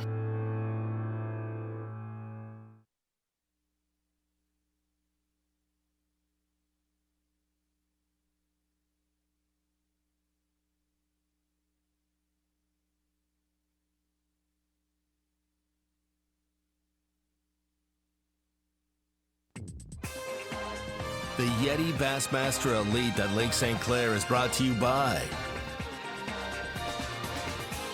Abu Garcia, Berkeley, Nitro Boats, and by Ranger Boats. Final time to spend on the lake here in today's broadcast of Bassmaster Live, the Bassmaster Elite Series. YETI Elite here on Lake St. Clair tomorrow. Start the whole thing all over again. All important. Another moving day. Saturday begins at 8 a.m. Eastern Time, 7 hours straight through, no breaks, all the way to 3 p.m. Eastern Time. Such an important day. You got to be in the top 10, and that's the way it's shaping up at. As we get closer and closer to the end of day number 2, there is some fishing time left for some of these anglers, for all of these anglers, as a matter of fact. The status quo at the top, Ito and Cox right there. We look down the leaderboard. Drew Benton having moved up a little bit through the course of the day. Brandon Card, Frank Talley, Jake Whitaker, all looking good to make that 40 cut. The 40 cut is what it's all about. Drew Cook, we talked about him a little bit earlier. Harvey Horn is the man on the bubble right there, the man atop the bubble. Caught a good one, 4.5 pounder a little while ago, Such informed us, in order to at least put himself in position to hopefully be there tomorrow. Look at Jamie Hartman there. He could make up 35 points. He came in to the event in the AOI lead and he lost, and now he's trying to gain some back. He's Hartman, 40 out. He spent a few points yesterday, that is for sure. He's going to have to claw his way back into this thing, but you're right, Such. He can do a lot of good stuff today. You talk about good stuff on the water. Clark Wendlandt, exemplary performance today. Yeah, if you're just joining us and you missed first hour of the morning yesterday and or today, Clark Wendlandt has got a great starting spot where he's put 17, 18 pounds a day in the first hour and then has been able to just slide away from it to try to when they conserve move some of around those on this fish lake, until day 3 and day 4. Clark Wendlandt doing a good job. And then a little later on in the day, made 2 big culls, according to Mark Zona, who was out there with him. So Clark Wendlandt right there, showing him currently in 5th place.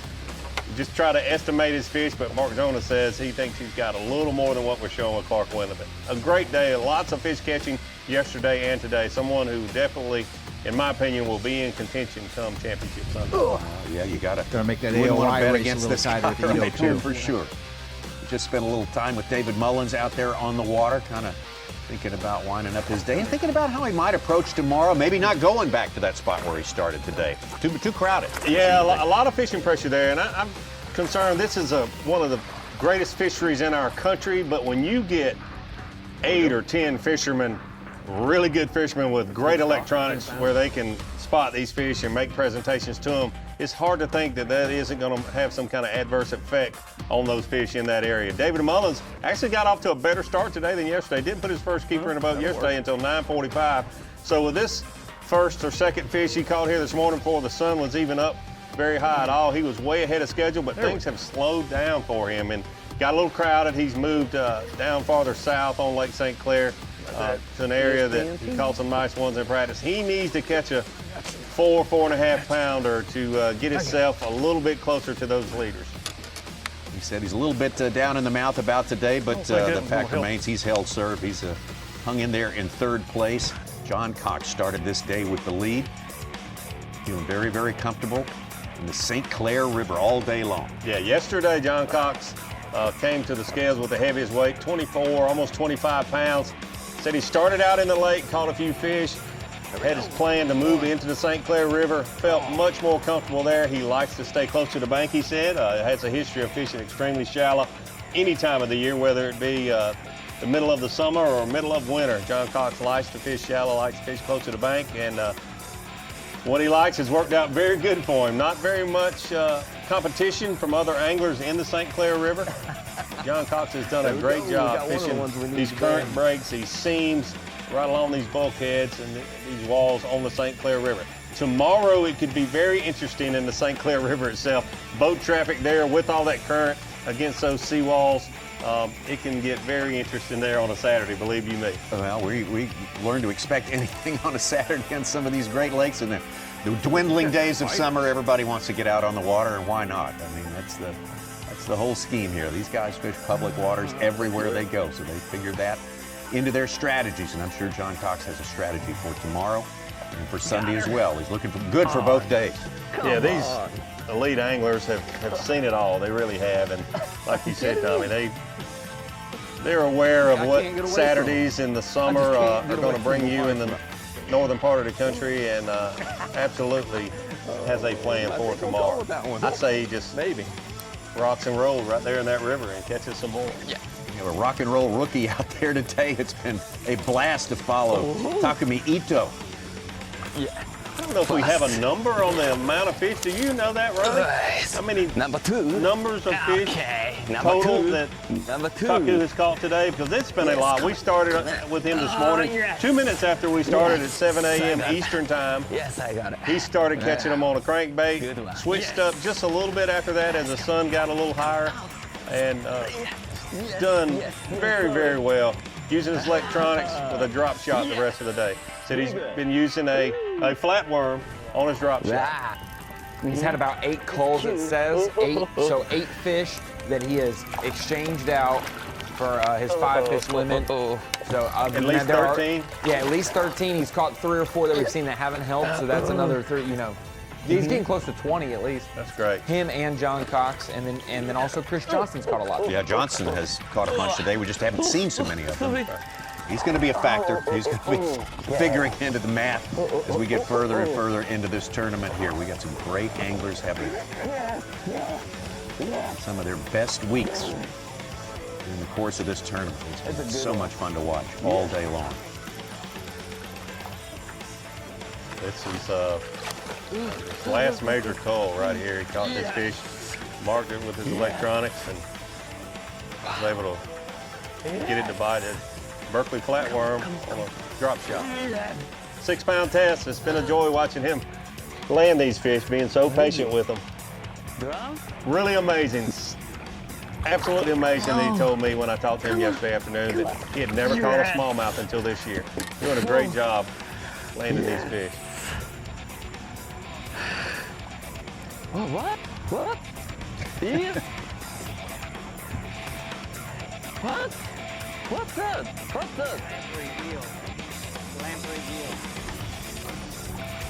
I just had to listen to that. Yeah, that sounds so much fun. I got it. What do you think? Here's his last cull. It was after the eel. Good one, but so hard to upgrade when you, I don't care where you are, when you get around that 20, 21 pound mark, hard to catch one to cull out. Take a look at our TH Marine Weather Watch for tomorrow. Very important day. Saturday, we'll cut it down to 10 after tomorrow. High, a little bit warmer even than it was today. Low of 66 at night. Mostly sunny. Status quo just like today. Wind southwest 5 to 10 miles an hour, just like today. And Sunday, some isolated thunderstorms, a little bit of instability in the atmosphere, a possibility of winds kicking up a little bit higher, but nothing that these guys can't handle it, you wouldn't think at this point. Yeah, that actually looks like a better forecast for Sunday than they were saying just a few days ago. They were calling for that wind on Sunday to blow 15 to 20, so that looks much better. Again, these are our unofficial weights as we get closer and closer to weigh-in time. That will be the decider for who fishes tomorrow and who doesn't. But Ito and Cox just neck and neck right there. Not too far behind is David Mullins. And there's some fishing time left to go. That's by no means the final verdict. But boy, we have had a lot of fun today. Absolutely have. I have enjoyed watching each and every angler because it's really fun watching John Cox